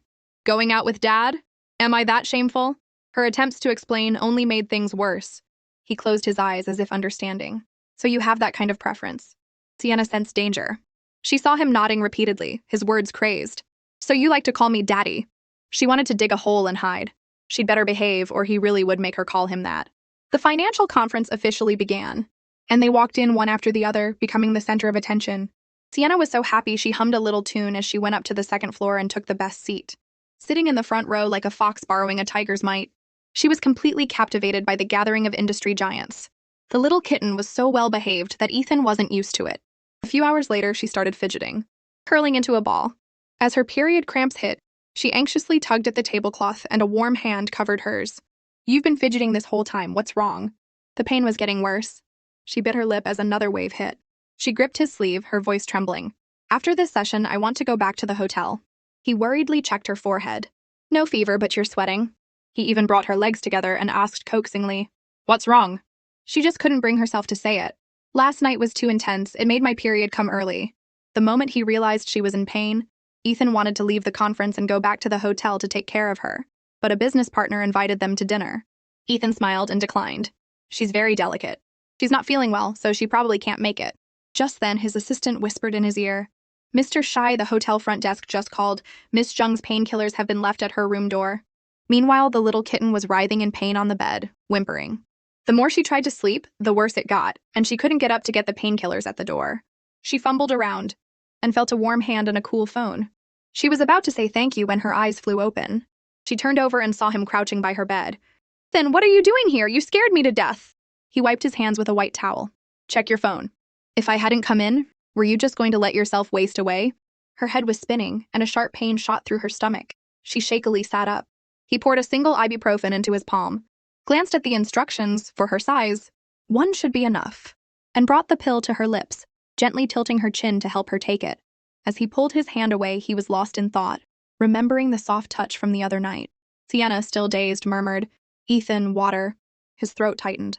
He watched her gulp down the water, his conscience telling him he couldn't take advantage of her. He had to have some self-control. He took the glass from her. "You still haven't told me? Is it a stomachache, a headache, or something else?" His words made her so embarrassed she burrowed under the covers. "Thank you. Ugh, it's just period cramps." Even then, his words were sharp, but his heart was soft. "Tomorrow, you'll go out in a short skirt and short sleeves again." He sighed, took out a handkerchief, and wiped the sweat from her forehead. "But you don't look good if you don't wear a skirt," he said tenderly. Hearing this, her pain instantly vanished. She slowly snuggled into his arms. "Then comfort me a little more, and it won't hurt anymore." He saw her playful side and stroked her hair. How do you want me to comfort you?" This delighted her, and she decided to teach the clueless man a thing or two. "You should say, 'How can I be seeing an angel before I've even gone to heaven?'" That made the CEO jump to his feet. She was startled and didn't dare say another word. He walked over to the sofa, took off his jacket, sat down, crossed his legs, and loosened his tie. Just when she thought he wouldn't play along, he covered his mouth, turned his head, his face slightly red, and whispered, "Angel." After her cramps subsided, she happily dragged him to his penthouse to watch a movie. She gleefully took a picture and posted it, then saw his comment, "It's so late and your dad is still watching movies with you?" He had even liked it. Her face flushed, and she looked at him. He put down his phone and looked at her. "Watch the movie." Her heart was pounding. Is he silently agreeing to be with me?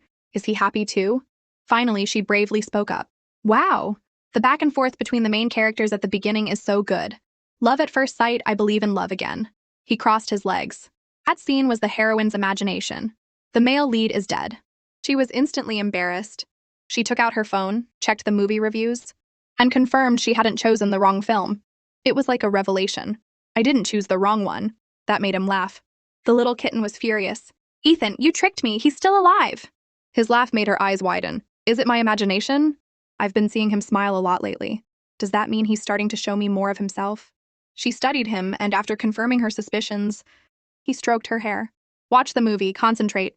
She beamed and hummed in agreement, wanting to get closer to him. She slowly shuffled over in her floral dress, and seeing that he didn't object, she leaned her head on his shoulder. Then she took his hand and wrapped it around herself.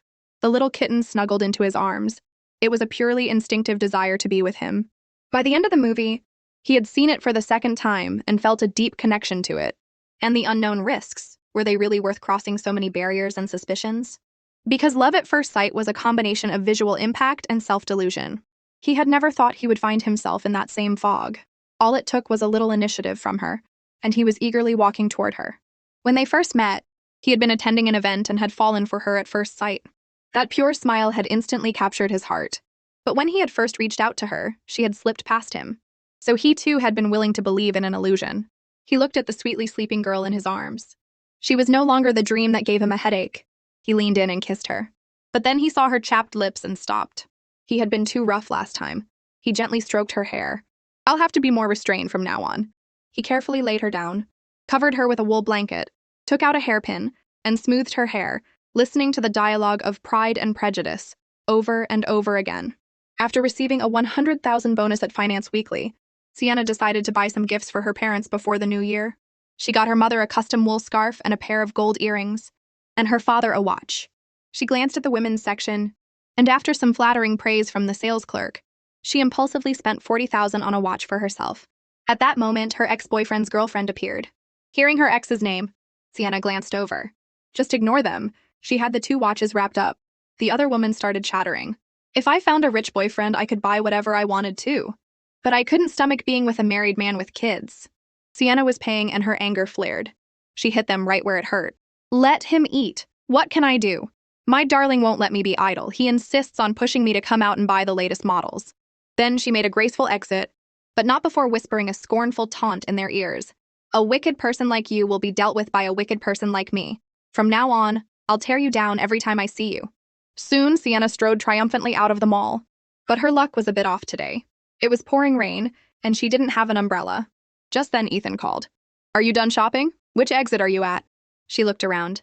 I'm at exit C, the small door next to it. You'll never find it. Wait for me, he said and hung up. She sighed. He's probably just dropping off his niece at the mall and picking me up on the way. She looked up and saw a Rolls-Royce parked in front of her. Ethan got out, holding an umbrella. When she saw him without his glasses, his gaze was so soft that her heart skipped a beat. It was a gentleness that made her feel guilty. After the drama just now, she suddenly realized that their story had begun with a lie. As he walked over and held the umbrella over her, heavy feelings settled in her chest. She knew that their relationship could revert to its original state at any moment. He took her hand and pulled her close. Are you in a bad mood? She buried her hand in his embrace. I'm going home for the new year, so I won't be able to see you for a few days. I'm not happy. His face flushed slightly and his heart softened. He held her tighter. He had already strayed from his original path, and now there was no turning back. Sienna Zhang, look at me, he said in a deep voice. Do you have to visit every single relative during the new year? It's not that bad, she said with a smile. Just from the 1st to the 3rd. He said, understanding, I'll take you home. He brushed a stray hair from her face, a small smile playing on his lips. As he saw her chapped lips had healed, she tilted her head, gently pressing her cheek against his fingers. She knew that his gentleness was a product of her calculations, a trophy she could easily discard. But now she was savoring it, even if she was the most despicable, most foolish liar. Last night, Sienna was eating sunflower seeds by herself. Seeing her boredom, her mother came to watch the New Year's gala with her. The next moment, she received a call about a classmate's wedding. He told her the wedding was on the 4th, and that her ex-boyfriend and the other woman would also be there. She said it was no big deal. Her mother handed her a piece of orange. Yummy, thanks, Mom, I'm going upstairs. Her mother nudged her father. Our daughter is definitely seeing someone. The two of them tiptoed upstairs. Every night at 9, she would make a call. Hearing her daughter's sweet, coquettish voice, her mother was fuming. Why does she sound like that on the phone? By the time Sienna hung up with Ethan, it was past 10:30. Because of his voice, hearing about her ex-boyfriend no longer bothered her. He had unknowingly become an insignificant part of her life, and there was no point in seeking revenge anymore. Missing him, she opened her contacts and scrolled through their call history. Every night at 9, she would call him. She smiled and tapped his profile picture. She now had more beautiful things to look forward to. She had fallen for him. Not just for his faint smile, his worried frown, or the deep anxiety hidden in his eyes, that seemed to fill with the warmest light in the world when he looked at her. And the slight upturn of his lips, the way his fingers gently touched her cheek, in that moment, she felt like she was the most loved person in the world. That night, he sent a message. Happy New Year's Eve. Her face flushed slightly. Why didn't you just say that on the phone? Seeing her playful side, he sent a voice message. Happy New Year's Eve. Let's leave the unpleasant past behind. She had no agenda. She just wanted to have a real relationship with him. On the 4th day of the new year, Sienna went to the wedding in Yunying. Congratulations on your wedding. I wish you 100 years of happiness. The first waltz began, and the groom led the bride onto the dance floor. Sitting in the audience, Sienna could feel the weight of their love, as if the very air was filled with sweetness. As the music ended, she was like a love-struck fool, imagining herself dancing with Ethan. Then came the bouquet toss. Everyone stood up. The bouquet flew through the air and landed right in her hands. The MC spoke up. Congratulations to this lucky lady. The one who catches the bouquet will be the next to walk down the aisle. So does this beautiful woman have a boyfriend? Sienna immediately thought of Ethan. She gently held the bouquet of tulips, her eyes shining like stars, her happiness as bright as the blooming flowers.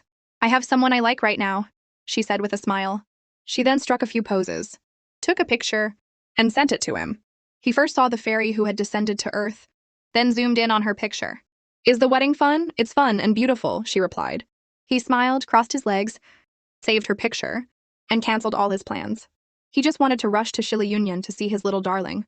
After she caught the bouquet and announced she had someone she liked, her classmates all gathered around asking questions. The campus queen has a boyfriend? We're all curious who he is. He's in the finance circle, she replied shyly. But her ex and the other woman were muttering about her latching onto an old man. You're just highly educated, with a master's from a prestigious overseas university, a high-ranking executive at a listed company, and handsome, but he's a bit old and has a family. But Sienna wasn't one to be pushed around. Are you talking about yourself? The one who ruins relationships, gets involved with other people's partners, and fakes affection to climb the social ladder? That's a much better fit for you than it is for me. I wish you two 100 years of happiness." The other woman was furious. Their constant jabs could no longer hurt her. Sienna, feeling wronged, called Ethan. "I'm not happy right now. I ran into some scumbags." His heart ached.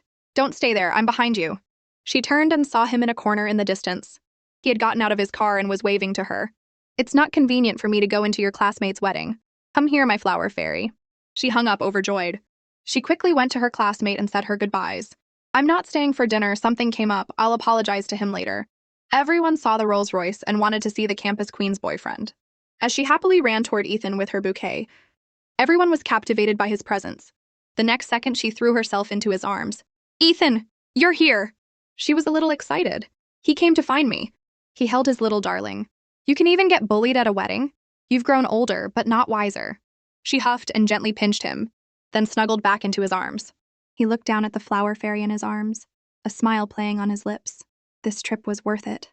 But as they were being all lovey-dovey, a crowd gathered around them. Sienna was the first to pull away, embarrassed. Her ex and the other woman also came over. She patted Ethan. "Your niece is here too." But the one who called her niece was Ethan's driver. That's when she called out, "Uncle?" The driver smiled and walked over. "Mr. Shy, please excuse her. This is my niece." By the time Sienna reacted, Ethan was still processing it. She bent over, laughing so hard her stomach hurt. So the other woman's uncle is the Rolls-Royce's driver? After the other woman's identity was exposed, Sienna looked at her ex-boyfriend. He dazedly called out, "Auntie?" Sienna was so shocked her worldview shattered. "Who's your auntie? Stop calling people random names." She realized she had also made a mistake, and that she had been wasting her efforts for the past few months. She stepped away from him. But how could he let the beauty he had just won over get away? He thought to himself, "I'm her real boyfriend now. Why shouldn't I tear those people's mouths apart?" He fixed the scumbag with a death glare, each blink a threat. Bringing your current girlfriend to harass your ex? This man is really something else. Seeing her anxiety, he gently squeezed her hand and pulled her close. "Get in the car, I'll take you away." She looked at him in surprise as he opened the car door for her. The driver, seeing his boss's dark mood, knew his job was on the line. "Hey, look what you've done! Apologize to Mr. Shy!" When everyone heard that Ethan was the CEO of Prestige Bank, the scumbag was so scared he bowed 90 degrees. "I'm sorry." But that just made Ethan even more annoyed. His face darkened. The scumbag started trembling. Seeing his grim expression, he tried again, this time to her. Sienna turned her head. The other woman and the scumbag knelt on the ground. "I'm sorry, Sienna Zheng. I shouldn't have let Coco spread rumors about you in public. It was my mistake. Miss Zheng, please be the bigger person and forgive my recklessness." Ethan's eyes were icy. He still felt he was getting off too easy. Just then, she squeezed his hand. "Ethan, let's just leave it. I'm tired. I want to go back." The fact that she couldn't tell the real uncle from the fake one made her want to cry. He closed his eyes and asked her to explain. "Whose auntie were you trying to be?" She laughed. "I'm so young. What kind of auntie would I be? He got the wrong person." But he wasn't stupid. She tried to change the subject. "Okay, why did you suddenly come here?" He turned his head, his eyes full of her. "I came to see the stars." She remembered their chat history and blushed, feeling guilty. "The air quality here isn't very good. You probably can't see the stars." She then took a call. Hearing that Luna was inviting her to a hot spring, she grabbed onto the lifeline. "Ethan, I have plans to go to a hot spring with a friend today. You wouldn't want me to bail on my friend, would you?" He was furious. "Are you avoiding me? Are you going on a blind date?" After a moment, she managed to placate him and had him drop her off in a forest. Watching her slip away, he felt so dejected he was on the verge of tears. "Last night she was so sweet to me. Just now she was hugging me. And now she's like a frightened bird, avoiding me at all costs. Does that man still have such a hold on her emotions? Has she not let him go?" Meanwhile, Sienna's mind was also in a mess. Even though she had expected the worst, the even more absurd truth was still a shock. She didn't know how to face it, how to find a reason that made sense to herself. The only thing she could do was run, but she knew that deep down, she felt a sense of relief that transcended morality. She looked back reluctantly. That glance was what he saw. They made eye contact, and she was even more relieved. One mistake after another. That's how they had ended up together. She ran back to him, her heart full of joy. The process was absurd, but I shouldn't be avoiding him. He got out of the car and hugged her. She made a date with him in Chang'an. Tonight we'll have grouper. She believed that she had never chosen the wrong person, and she held onto him tightly. When Sienna and Luna met at the hot spring resort, Luna saw her uncle's social media post about being in Chang'an. Her uncle, who never got close to women, was in Chang'an. Who else was there? Sherlock. Luna immediately thought of the beautiful Sienna Zheng. Her sixth sense was tingling, but she wasn't satisfied. She decided to test Sienna. Sienna, how are things going with that uncle you're chasing? Sienna was still processing everything, and Luna knew she was on the right track. She playfully nudged Sienna. Sienna, let me introduce you to my handsome, rich uncle. No, no, Sienna said, terrified. They looked at the sunset, so beautiful that the two of them couldn't help but take a few pictures. Luna edited the pictures and then sent them to her uncle with a mischievous smile. Her uncle didn't reply. So Luna, full of energy again, pretended to go get some food to lure him over. Sienna's face was flushed from the heat and she smiled. Maybe she should call him and ask him to dinner tonight. Just then, Luna's voice rang out. Uncle, what are you doing here? Sienna looked up and saw him standing on the second floor staring at her, his eyes darkening. As he took in her beauty, he started to walk downstairs, and she was so scared she pulled her wrap tighter, her mind screaming, Ethan is Luna's uncle. He had already reached the bottom of the stairs, and she started to back away thinking, I'm so screwed. Seeing her trying to escape, he strode forward and cornered her. What's this about you being heartbroken? Sienna avoided his gaze, and Luna tried to smooth things over. Uncle, I was just chatting with Sienna, it's a misunderstanding. But no one replied. Luna, thrilled to have gotten the gossip, slipped away. I'm going to get my nails done, bye. Sienna pushed him away, saying she was still wet and he shouldn't get too close. He took off his wet jacket, tossed it on the sofa, rolled up his sleeves, and loosened his tie, ready to get to the bottom of things. But she just whispered his name, Ethan, and he pressed closer, hugging her, unable to hide his shy expression. Come on, tell me, how did I break your heart? As the saying goes, when a CEO gets jealous, the consequences are severe. Ethan perfectly demonstrated this. He interrogated Sienna relentlessly, and since she couldn't tell him the truth, she just tried to appease him. Hearing her clumsy excuse, he blushed like a beet and buried his face in her embrace. She had to soothe him, not only dismissing the heartbreak but also stroking his hot lion-like hair. But he wasn't falling for it. He stepped closer. You little liar! You say it with such sincerity. Do you really like me that much? As their noses brushed, she turned her head. I'm just a very petty person, so what happened today? I need some time to process it. Suddenly, he cupped the back of her head, his voice firm. Just answer me. He saw her pushing him away, but he pressed closer to her shoulder. How much do you like me? The thought of her ex-boyfriend made him press closer to her ear. Quick, tell me! She pushed against his throat, startled, but he just held her tighter, his steps forcing her back, until she was unsteady, and had to wrap her arms around his neck, her face red. I do like you. He looked at his flustered little darling and felt it wasn't enough. He held her tighter, leaning down. And compared to your ex-boyfriend? She was terrified, his questioning gaze getting closer and closer. Do you like him more, or do you like me more? She was shorter, and he had her completely pinned against the table. It seemed less like he was questioning her and more like he was trying to tempt himself to get the answer he wanted. Her face was flushed, and her eyes were filled with him. I like you! He smirked and wrapped himself around her, his voice demanding. I want you to only like me. When will you only like me? His repeated questioning made her feel guilty. She was about to push him away when her wrap slipped off. Before she could pull it back up, he cupped her face and kissed her. But just as he was about to ask why she hadn't answered, her phone started buzzing. She scrambled to answer it. Yee, it's getting late. When are you coming home? There are bad people out on the streets during the new year. Come home early, Mom will leave the door unlocked for you. He had already straightened his clothes. Pack up, I'll take you home. Seeing his gentlemanly demeanor, she was surprised that the man who had been so aggressive just a moment ago would care about what her parents thought. He then asked, Are you only planning on having grouper tomorrow? She nodded dumbly. What? He was so angry he threw his jacket down, pouting. I came to Chingun for you. That made her laugh. He looked a little wronged. She took his hand. Okay. I'll take you to the aquarium to see the fish. My parents used to take me there when I was little. That made him a little happy. He squeezed her hand. Okay, I'll listen to you. We'll go to the aquarium together tomorrow. Let's let the aquarium be the starting point. Let's start over. After taking her home, he went to a bar by himself. The memory of her, beautiful as a lotus emerging from the water, made his throat tighten. Now drinking, he gulped down his drink. The thought of her pouting face made him laugh like a fool. In the time they had been together, he had never thought of skipping steps. At the stables, he had already fallen for her. In the car, he had gotten closer to her. And when he had pulled her into his arms and she hadn't resisted, he had already considered her his girlfriend. But today, he realized that she might not see it that way. He thought, my eyes are only for her. But when she looks at me, there's hesitation and concern. Emotions I can't read. He wasn't good at understanding people's feelings, but he would learn. Slowly. But he didn't want to wait. Tomorrow. All the rituals I've missed, I'll make up for them. Every time I see her, I'll leave a mark on her heart. In other words, he had completely turned into a statue waiting for his wife. Looking at the beautiful city lights, his mind, his eyes, his heart were filled with her clean, pure smile. The images flashed through his mind like a slideshow. The elegant woman he first met. Every glance, every silhouette that ran toward him. He was completely lost in thought. If only she were here with me right now. But he was alone, and a look of longing crossed his face.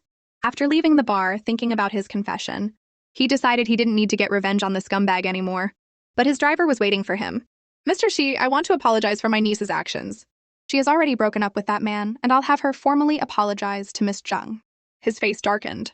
Apologize and let her get back together with her ex-boyfriend? The driver was terrified. That ex-boyfriend is no good. He just wants to take a shortcut to success. He thought you were his girlfriend's uncle and broke up with Miss Zheng to get on your good side. It was a close call for Miss Zheng. Ethan was suddenly quiet. I'm going to take a walk, you can go. The driver was left standing there, stunned. Ethan walked slowly. His head bowed, trying to comfort himself. Maybe it's just a coincidence. It was just one person's side of the story. Should he doubt Sienna over one stupid remark? After all, he could see through her clumsy acting.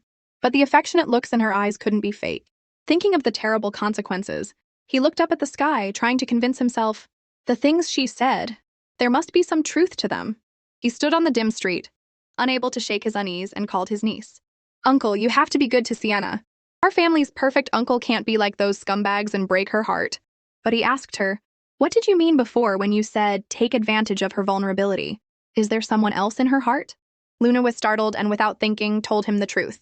And that's when he truly believed that Sienna had only gotten close to him to get revenge on her ex, and his heart shattered. He wandered miserably through the bustling city, his genuine affection a joke. He remembered all the times she had chased after him. Mr. Shy, do you have a girlfriend? Can I pursue you? Mr. Shy, I can't walk. Carry me. Ethan, you promised you'd have dinner with me. Sienna knows not the distance to River City, but little Ethan's eyes have worn thin with waiting. And the moment she ran to him, it all felt like a dream. He had considered it. Even the worst-case scenario, he could ignore it all. He had gambled no matter what her motives were. As long as she was there, he would stay by her side. But he had never imagined that he was just a tool for her to show off to another man. Every sweet thing she said to him was just a taunt to another man. He realized his dream was over. Between them, it was just his one-sided wishful thinking. What she brought was, in the end, just an illusion. His eyes red with unshed tears, he turned away, unable to hide his sorrow. You did it for him, but what about me? Meanwhile, Sienna was happily watching the first snow outside her window. Tomorrow is my date with Ethan. I'll wear the shoes he gave me. She prayed. I hope the snow in Chang'an doesn't stop too soon, so he and I can see more of it. The next day, Ethan went to the aquarium, sleepless. He realized he had been continuously raising the stakes in his gamble with Sienna, even though he had known all along that her every smile was just a carefully crafted illusion. He stared at her in the distance, her face red from the cold, but still breathtakingly beautiful. He had let her cheap tricks lead him to make one emotional decision after another, and now he was about to lose everything. He looked ahead, a bitter smile on his face. His expression hardened, and he sobered up from the fantasy. It's time to cut my losses. He looked at her pacing in the rain, and wanted to know what she was thinking, if he was just a tool for her revenge. The more he thought, the more he bowed his head. Sienna, however, was getting anxious, seeing that he still hadn't shown up. He watched her, visibly agitated, and felt that this pointless waiting was a punishment for both of them.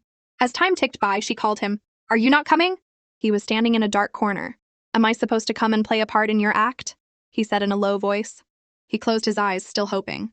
Sienna Zheng, give me a reason, at least give me one denial. But all he heard was, I'm sorry. Hearing those two faint words, the light in his eyes slowly faded, until it was completely gone. He knew there was no reason to stay. He turned and walked away back to River City without a second glance. In the rain, she heard the dial tone. She had known all along. He knew the truth, and he wasn't coming. She had thought that if she just didn't say it, the hurt, the lies wouldn't exist. But you can't wrap fire in paper. From the moment she decided to use him, the secret had been a thorn between them, making it impossible for them to have a truly equal relationship. This day was always going to come. The one whose lies were exposed had no power. The rain fell harder, the sound of it hitting the ground bringing her back to her senses. It's all over. Go home. Just then, a staff member approached her. Miss, you've been standing here for a long time. This place is booked for a private event today. No one is coming in. The owner has already left and we need to clean up. I don't know how long it's going to take to clean up all these flowers. Hearing private event, she went inside. The aquarium was a sea of blue, filled with blooming blue roses, all prepared by him. The meaning of blue roses is secret love and loyalty. She realized then that he had wanted to give their relationship a precious ritual, to convey his vast and restrained affection. Even the clownfish and blue jellyfish were happily circling around her. Looking at the stunning blue ocean, she realized she and Ethan had been just one step away. 3 days after returning from the aquarium, she had been holed up in her attic. Her mother called her to eat, but she wouldn't. Her father made dumplings, but she wouldn't eat. Seeing their daughter about to starve, her mother kicked open the door and threw off the covers. "Time to eat. Do I have to beg you?" But then she saw her daughter's red, swollen eyes. "Honey, what's wrong?" "Nothing, I'm just tired," she said, hiding her face. "Are you unhappy? Is work not going well, or is it something else?" Her mother hugged her. "If work is the problem, let your dad help you. You don't have to stay in the big city. Chang'an is a beautiful place. Mom and Dad will buy you a new house and a new car. Come home. You don't have to suffer like that.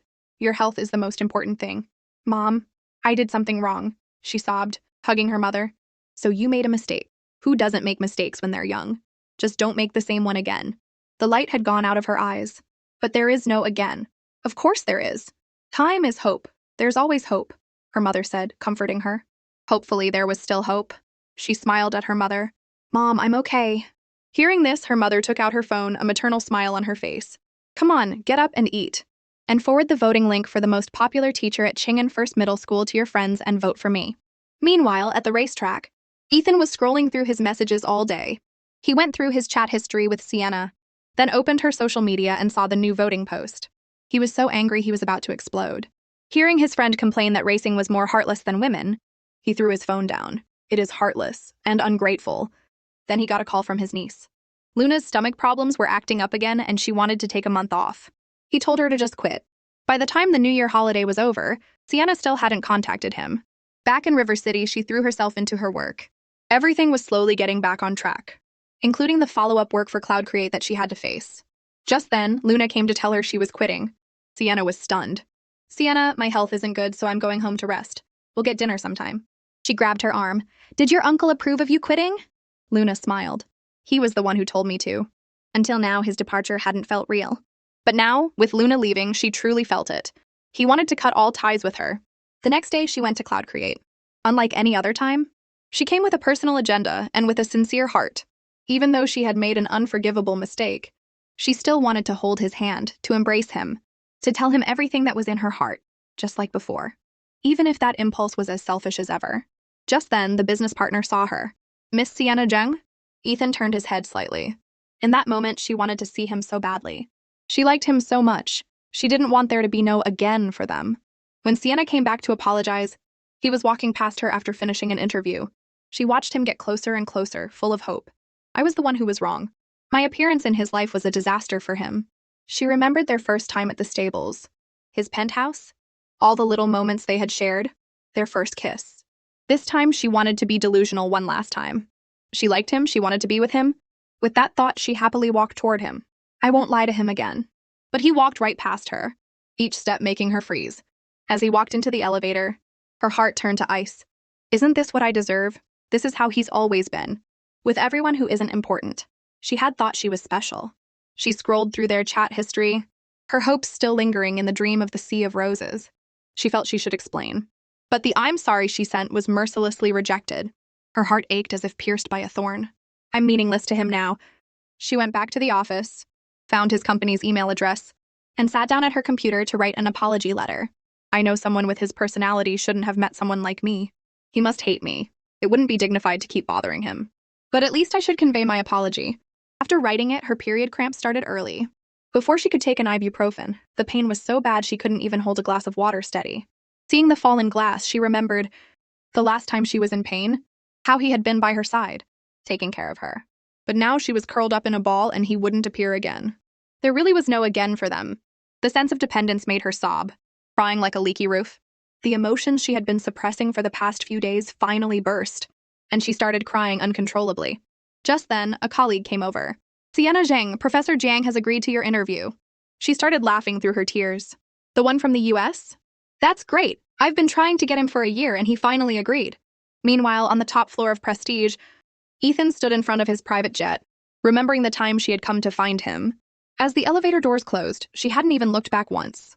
Sure enough, I'm insignificant to her. He was drinking at a private club, and in his drunken haze, he saw a woman at 12 o'clock who looked just like her. His heart stopped for a second. But when the person turned around, he turned away in frustration. He stood up to take a walk. It's not her. Even the thought of her made him feel weak. And he didn't want to think about her anymore. He went back to a private residence. And once he got home, he got drunk again. The memories flooded back, and he called out her name, Sienna Zhang. But then he opened his block list. He looked at her profile picture, unblocked her, and scrolled through her social media. Their chat history. Sienna Zhang, was any of it real, even a little bit? As he scrolled to the cheesy pickup lines she had sent him, he shakily took a drink, feeling like a fool, forever believing her. The next second, he blocked her again. But he couldn't help himself. He kept looking at her fake affection. Just then, he received her apology letter in his email. I'm sorry, I have no excuses, and I don't dare to ask for your forgiveness. I hope you never meet anyone like me again in your life. I wish you health and happiness. That's when he finally understood. All her cute, coy behavior was just an act to achieve her goal. As a financial journalist, this was her true tone. If he had realized it sooner, he wouldn't have ended up like this. Her voice echoed in his head, Ethan, Ethan, each call making his bones tingle, until he started hallucinating. Ethan, don't go, okay? He completely lost control and started to cry. He knew he had fallen completely. She would never cry for me. Sleepless all night, he knew he had to do something. He sent her a message. So was any of it real? But the moment he sent it, he received a notification. The other party has enabled friend verification. Seeing this, he exploded with a curse. F! Sienna deleted Ethan's WeChat after a good cry. He had been clean and decisive while she had been dragging things out. There was no going back for them. She decided it was just an unrealistic dream. And now that she was awake, she had to get on with her life. She went to the embassy to get a visa for her interview abroad. On her way back, she ran into her blind date, Owen. He said he was also going to the US for an academic forum. As he adjusted his glasses, she was reminded of Ethan, but she pushed the thought away. Since it was lunchtime, he invited her for some hot beef hot pot. Luna, who was nearby, saw them go in together. She pretended to be casual and went to investigate. Sienna, what a coincidence. She then sat down between them. Owen gentlemanly asked the waiter for another set of bowls and chopsticks. She immediately sent a message to her uncle. Uncle, it's almost Valentine's Day and other men are already taking Sienna out for hot pot. Where's your initiative? Then she sized up Owen. Not as manly as my uncle, and he doesn't look as rich. Half an hour later, she received a new message. So? That infuriated her. Seriously, can't you have a little sense of crisis? You just rely on your good looks and a little money. She angrily started eating. Owen blocked her hand. Be careful, it's hot. This soup just came out, drink it slowly. Luna's eyes widened. His hand was cool and comfortable, and it was so pale and smooth. She took a picture and sent it to Ethan. He's more considerate, attentive, and gentle than you. On the other side, Ethan saw the message and threw his phone in a rage. It's only been a few days and she's already moved on. What's the reason this time? Revenge on her ex-boyfriend? He paced around his penthouse, wanting to do something. He sat down and picked up his shattered phone. She loves hot pot that much? He scrolled through the chat. He's more considerate than you, more attentive than you, and more gentle than you. Then he received a picture and his eyes widened even more. Seeing his little darling laughing and chatting with another man, he couldn't take it anymore. He threw on a long robe, got into his Maybach, set the destination, and started the navigation. Sienna Zhang's residence. After driving to her apartment complex, he sat in his car, slumped over the steering wheel, waiting. When he saw her get out of another car, he almost lost control. He opened his door, ready to go and fight the guy. But then he realized, what right did he have to ask her not to date other men? To explain everything? He was just an insignificant person she had deleted from her contacts. Like a madman acting out a one-man show, not even knowing if she had ever loved him. He turned his head back, and she looked around as if searching for someone. He rolled up his window. She thought it couldn't be him. How could he possibly show up again? Real life isn't a movie. People who break up don't get back together. Once you miss your chance, it's gone forever. Our lives have to go back to normal. He won't come back. But from that day on, he came to her building every day without fail, for 3 days straight. Meanwhile, at the Shi family home, Luna was dressed in an elegant outfit. She heard her mother say that Ethan hadn't come home for dinner all week. Luna wasn't surprised. He's panicking, he's going to chase after her. I'll just ask Sienna about Professor Yu. She seems very interested in him. I'll ask her out tonight. But Sienna said she was on an IV drip. Luna was furious, and immediately called her useless uncle. Uncle, kind of watch are you keeping? Sienna has a fever. She's all alone in the hospital. He started to sweat. Send me the hospital address. He remembered her standing in the rain for a long time. He sped to the first hospital. ran up and down the stairs, and finally found her. He stopped, relieved. He saw her all alone on an IV drip, her feverish head lolling back and forth. He cupped her cheek. Sienna Zheng, I've lost. For the past few days, Sienna had been blaming herself, making the time especially difficult. During the day, she could fill her mind with work, but at night she would have restless sleep filled with fragmented dreams. Sometimes she would wake up in the middle of the night, engulfed by a sudden emptiness. Her mind told her she should move on, but her body still longed for his touch, his warmth, his scent, and the dull ache of the memories. After getting through those days, her body and mind finally gave out, and she came down with a fever. The hospital was full, so she had to sit in the hallway. She couldn't fall asleep, she had to watch herself. Just as she was about to give up, she saw a blurry figure in front of her, and thought it was a hallucination. Lately, she had been seeing his shadow in all the places they had been together. She closed her eyes and heard a voice say, Sienna Zheng, and felt a gentle hand on her cheek. She saw him drenched in sweat, calling her name, Sienna, Sienna. She snapped back to reality. She tried to pull her hand away, but he held it down. Don't move. The IV is finished? The nurse just took out the needle. You have to press on it for a few minutes. She poked his hand, looking around. Is it really him? It wasn't a hallucination. She burst into tears and hugged him. Ethan! She cried, I'm sorry, Ethan, I'm sorry. She said it 6 times. Ethan, don't go, okay? Just like every other time, he held her tight. None of that matters. Whatever the reason, she needs me, and that's enough, he said softly. He had already lost. She was his destiny. The other people in the hospital were all watching them, and he was so embarrassed he had her transferred to another hospital. When she was getting an injection, she started to cry. Miss, can you be a little gentler? I'm scared of pain. He covered her eyes. She felt his touch, his warmth, proving over and over again that this wasn't a hallucination. He was really here. She was so grateful that he had come to find her, to be with her. But today is Valentine's Day, and we're in a hospital. You should be in my bed, he said. She blushed and giggled. You're right. He was so happy he could die. He covered his face and laughed. She was also amused. After she was transferred and her fever went down, he got her a private room and hired 8 doctors to take care of her. When she heard the doctor say she would be fine after a few more days of rest, she slept soundly, even snoring. His eyes started to well up. He remembered her crying and hugging him, her watery eyes begging him, Ethan, I'm sorry, don't go, okay? A smile played on his lips. He quietly watched over her, playing with her hair. I won't go. In the middle of the night, she woke up and started looking for him. She saw him lying by the window, and he opened his eyes. I'm here. She saw he had changed into clean clothes, and she knew it wasn't a dream. He poured her a glass of hot water. Take your medicine first. She took the medicine with some warm water. It's only 2 o'clock, he said. Go back to sleep. But she insisted on getting up to work. As she stood up, she suddenly felt dizzy.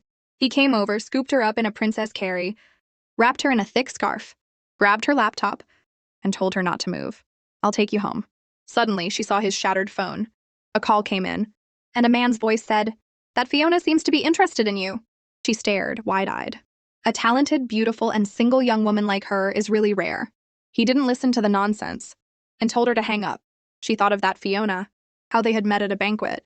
A normal, deception-free start to a story. Her heart clenched. Unlike her and his memories, which were full of lies.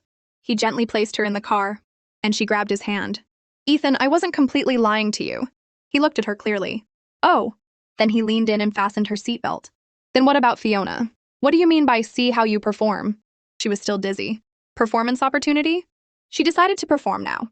She grabbed his collar and pecked his chin again and again. He gently touched her forehead and lowered her seat. Back at her apartment complex, she was fidgeting, not wanting to get out of the car. Ethan, you still haven't told me how I'm supposed to perform. He saw her thinking so seriously, staring at her phone, and a fire ignited within him. He leaned closer. Have you forgotten what you should do first? She noticed his burning gaze on her hands, and she eagerly wrapped her arms around his waist. Ethan, is this what you want? The feel of him was strangely good, and she gave him a little squeeze. He laughed. Think about it some more. She looked up into his eyes and remembered a rainy night just like this, when she had first met him at the estate. She happily hugged him tighter. He didn't remind her. Just wrap the scarf around her again. From this angle, his love was overflowing as he gazed at her. Sienna, who told you that was the first time we met? After getting home, showering, and sending her files, she still couldn't figure it out. She sent him a message, then realized she had deleted him. She anxiously got his contact from Luna, finally added him back and sent him an emoji. He replied instantly, Sleeping. I'm seriously thinking about something. What's your ideal girlfriend like? Quiet? Proper? Serious? She was certain he liked her at least a little. Sienna Zheng, senior reporter at Finance Weekly. Quiet personality, proper profession, serious writing style. That's me. He replied sarcastically, is that so? Then he sent a bunch of screenshots, all of her cheesy pickup lines. The dead memory suddenly attacked her, and she replied with a screen full of no, no, no. He told her to look at how quiet, proper, and serious she was. She suddenly sent him a movie invitation, and he smiled happily at the message. The next second, she sent another message. Choose to accept. He replied, Sienna, what's up? See you on Saturday. He was the first to fall asleep, but that see you on Saturday kept her up all night with excitement. When her scumbag ex came to Cloud Create for a project, the person he met with was Ethan. He didn't even look up, and the scumbag stumbled over his words several times during his presentation. Ethan tapped his fingers, extremely disappointed. His ex is this unimpressive? He remembered the first time he attended an event. The scumbag already had a girlfriend, but was still flirting with other women. Ethan had just glanced over, and as he was walking in, he took a call from a friend. There are a lot of beautiful women here tonight. A sweet fragrance wafted past him, catching his attention. Sienna's focused professional demeanor had shaken his cold heart. He told his friend he wasn't interested in going in, and his friend teased him for being almost 30 and still single. But he thought of the beautiful, clean-looking Sienna. Close your eyes and there are beautiful women everywhere. Then he heard a presentation on financial innovation, something he had studied abroad. He looked straight at the author on stage. He hadn't heard which part of her presentation it was, but his eyes were full of admiration. It's her! After she won an award for her presentation, he asked if she would be attending the next event. The first time he heard the name Miss Sienna Zheng, she was running past him with her award, smiling. Was my presentation amazing or what? He silently repeated her name. Sienna Zheng. But just as he reached out, she brushed past him and ran to her boyfriend. He was filled with envy and jealousy. A man like that doesn't deserve such an outstanding woman. His memory ended and he received a mua from her. He stood up and told the scumbag to go home, ending the meeting. He answered her call. Ethan, I miss you. He smiled even more brightly. He had never lost. A man like that didn't deserve his soulmate. But today, on her way to meet her potential boyfriend, she was beaming. She leaned over his desk looking at the stock market and started to complain. Workaholic! We're supposed to be on a date and you're still working. After waiting for 15 minutes, she got thirsty and wanted to get some coffee. As she stood up, he reached out and pulled her onto his lap, his legs trapping hers, his eyes full of desire as he looked at her. She blushed. What are you doing? Aren't we going to the movies? He took her hand. What's the rush? Let me look at you first. She was a little stunned. You're so annoying. If you wanted to look at me, you should have said so earlier. After you're done, we're going to the movies. But he just smiled, squeezed her waist, gently put her back on the ground, and led her to the movie theater. She was a little disappointed. Just then, a woman called his name. It was the woman from the phone call. Sienna was instantly on guard, but the woman just sized her up and then ignored her, holding out her hand to him. I'd like to add you on WeChat. Sienna took the offensive, grabbing the pretty woman's arm and insisting they all go to the movies together, which made him furious. During the movie, she could feel a burning gaze on the back of her head. Sparks flying. She took out the popcorn. Ethan, want some? He stubbornly refused. A mischievous idea formed in her mind. She held up a piece of popcorn, tempting him. Lean over and I'll give you a kiss. Want one? He glanced behind her, scoffed, and then took her hand, eating the popcorn out of it. She forgot to breathe as she looked into his eyes. He gently put her hand down, his eyes full of her. Sienna, I want more. For the second piece? She touched his soft lips, and he obediently ate it, their eyes locked in a seductive dance. He swallowed, and she giggled. The woman behind them had been watching the whole show. After the movie, Sienna went to touch up her makeup. The woman went up to him, thinking Sienna was his beautiful niece.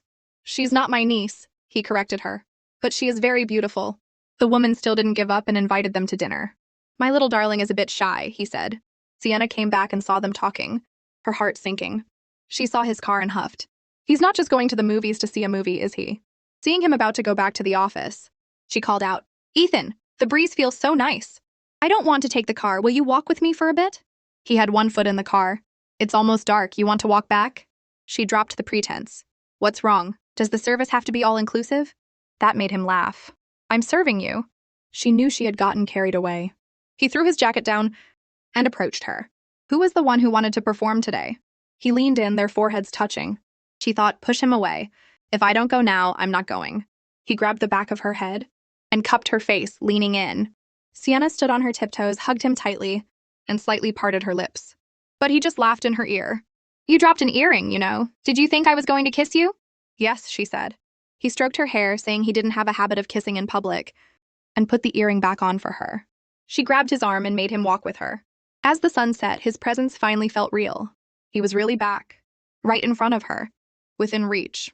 She skipped to catch up to him, then happily linked her arm through his. The warmth was real. They walked hand in hand as the sun set, and with every step she would call his name, and he would answer every time. Seeing her sweet smile, he knew it was all worth it. They took a break, and she said, "Tomorrow Luna and I are going to an art gallery to see the 1,000-year-old fox." He didn't believe her. "It's Luna who wants to meet my friend." His face darkened. "The one you took calligraphy classes with, the blind date?" Seeing he was unhappy, she leaned on his shoulder to appease him. "Was I wrong? You're the best. And he's much older than your niece, you know." He was nonchalant. "Even if he's 10 years older than me, he's still my junior." "That makes sense." She took his hand again, wanting to make up for their lost time. "Ethan, let's go together tomorrow." Sienna brought Luna to meet her blind date, Owen. The moment Luna saw him, she was smitten, and told Sienna to give them some space. The two of them hit it off, and Sienna was left questioning her life. "I can't believe you actually have some artistic knowledge." "I just looked it up on Wikipedia last night," Luna said helplessly. "As long as I can fool him, it's fine." "Is this Owen's?" Sienna asked, looking at a painting. Luna was mortified. "He knows about art, he was just listening to me ramble." The three of them went to a Monet screening room. Seeing that he hadn't exposed her lies, she knew he was interested. She carefully tested the waters, but he skillfully dodged her. When she got sleepy, he offered to take her home, and she was so excited she was practically floating. Sienna saw a tall figure in front of them, and then she saw him walking toward them. She ran over. "Ethan!" Luna hoped it was a hallucination, but he just took Sienna's hand and domineeringly announced, "Friend, aren't you going to introduce us?" Owen just smiled and nodded. Ethan was hostile. "This is Sienna's blind date?" When she introduced Ethan as her boyfriend, Sienna was confused. "Shouldn't you introduce him as your uncle first?" He wrapped his arm around Sienna's waist, giving Owen a death glare. Seeing he didn't deny it, she was whisked away into his car. She took off his black coat, revealing his black stockings, and drank his coffee. He looked at her lovingly. "Did you have fun today?" She said his expression just now was scary. She leaned closer. "You don't think Owen is interested in me, do you?" He wiped the cocoa from her lips. "I think every man in the world is interested in you." The driver slammed on the brakes, leading to a classic couples argument. He tearfully explained, "I definitely don't," and then raised the partition and shut up. Knowing he was jealous, she was smug. "Well, if you think so, I can't help it. We're just friends." "Just friends order a Valentine's Day set menu?" She backed down, saying she was so heartbroken those days that she was planning on leaving the country to go to the US. He scoffed. "You think you could bear to leave?" Seeing she was trapped, she played the "I like him" card. He told her to send him her hotel and flight information. She then mentioned that Owen was also going to the US, which made him angry again. She changed the subject. "Instead of worrying about me and him, you should be worried about Luna." He laughed arrogantly. "Our family doesn't raise fools. She's very smart." That made her laugh so hard her stomach hurt. Meanwhile, Luna was sitting in Owen's car, falling in love with the handsome, gentle man. They chatted idly about work. But when they reached her house, she was reluctant to get out. Owen tapped his finger. She was a little anxious. "Can we add each other on WeChat?" After getting his contact information, she was willing to get out. As she walked away, she regretted not being more direct. She turned around. She had to be more direct about her feelings. "Mr. Yu, do you have a girlfriend?" "No," he said with a smile. "Then what do you think of me?" "You're great," he said, still smiling. She looked at his face. Sienna had said he studied abroad for many years. She decided to take the first step. "Then, shall we go to your place?" Owen actually told Luna her house didn't have a door, which made her so scared she called Sienna, crying about being poor. Luna was too aggressive, trying to go to his place, so he told her to go home. He pushed her away, saying, "My house doesn't have a door." That made Sienna laugh. She told Ethan to control his niece. "She's so bad at chasing guys, so dumb." "She's pretty good at it," he said, telling her to go teach her. Then Sienna went to the US for work. And the moment she got on the plane, she ran into his secretary, who was on vacation. The two of them were secretly protected by his bodyguards, who reported back to him in their home country. The secretary had gone to college here, so Sienna had a great time. Even though it was night for him, he would stay up late to video chat with her. Ethan is so hot after a shower, still so domineering and so fiercely protective of his wife. He had locked the scumbag out, taken off his suit, removed his Rolex, and held her hands above her head. The scumbag was still knocking on the door, and she was shaking her head, hiding her face. He got angry, took off his glasses, and held her tighter, moving closer. The scumbag was still trying to break down the door, and she was dazed, wrapping her arms around him. He whispered in her ear, "Do you like me? Answer me." She thought, "Just say you like him." Hearing the word like, he laughed, his breath hot on her ear. His pupils dilated, and he became more forceful. "Say you only like me." And she said she had only ever liked him. Now they were following their own desires, confirming their feelings. Knowing she liked him, he held her even tighter, constantly seeking confirmation, until she cried cute little tears and he was sure she really had feelings for him. So he didn't have to hold back anymore. He watched her, dazed from his kisses, her eyes only for him, and then he made her cry. Then he calmly opened the door, comforting her. "Be good, don't sleep, wait for me. And don't open the door for strangers." The scumbag was standing there and he heard. Now he protected her, his voice low and threatening. "If you cross my line, then I'll make you live like a dog for the rest of your life." Sienna was meticulously getting a pedicure, and a colleague, drawn by the smell, came over. "Wow, you've already kissed. Are you official? Don't go on maternity leave during the end-of-year rush." To make it official, Sienna immediately followed her colleague's advice and went out to buy something. But she ran into him on her way back. She mumbled something about going to the convenience store, and he dizzily pulled her close and kissed her. "Are you trying to get into my heart?" She played with the drunk lion. Since he was drunk, she should take off his glasses. "What's your prescription? 450. She rubbed his face. "That's so high, you can't see without them?" He squinted at her. "I can see you just fine." She sat on his lap, wriggling awkwardly, and started playing with his hair. He was still teasing her, and she got annoyed. "Tell me what happened today. You forcibly kissed me, you know?" Then he said something outrageous. She went for the big one. "Ethan, call me baby." He stroked her hair. "Baby, want another kiss?" She stood up and issued a warning. "I'm going to record this to have some evidence." He couldn't have asked for anything more. He would just leave evidence on her. Just then, she was pulled into a tight hug, and she loved the fire in his eyes. He was completely lost in her, all his defenses down, completely hers. Her eyes were red and swollen. "The evidence I leave,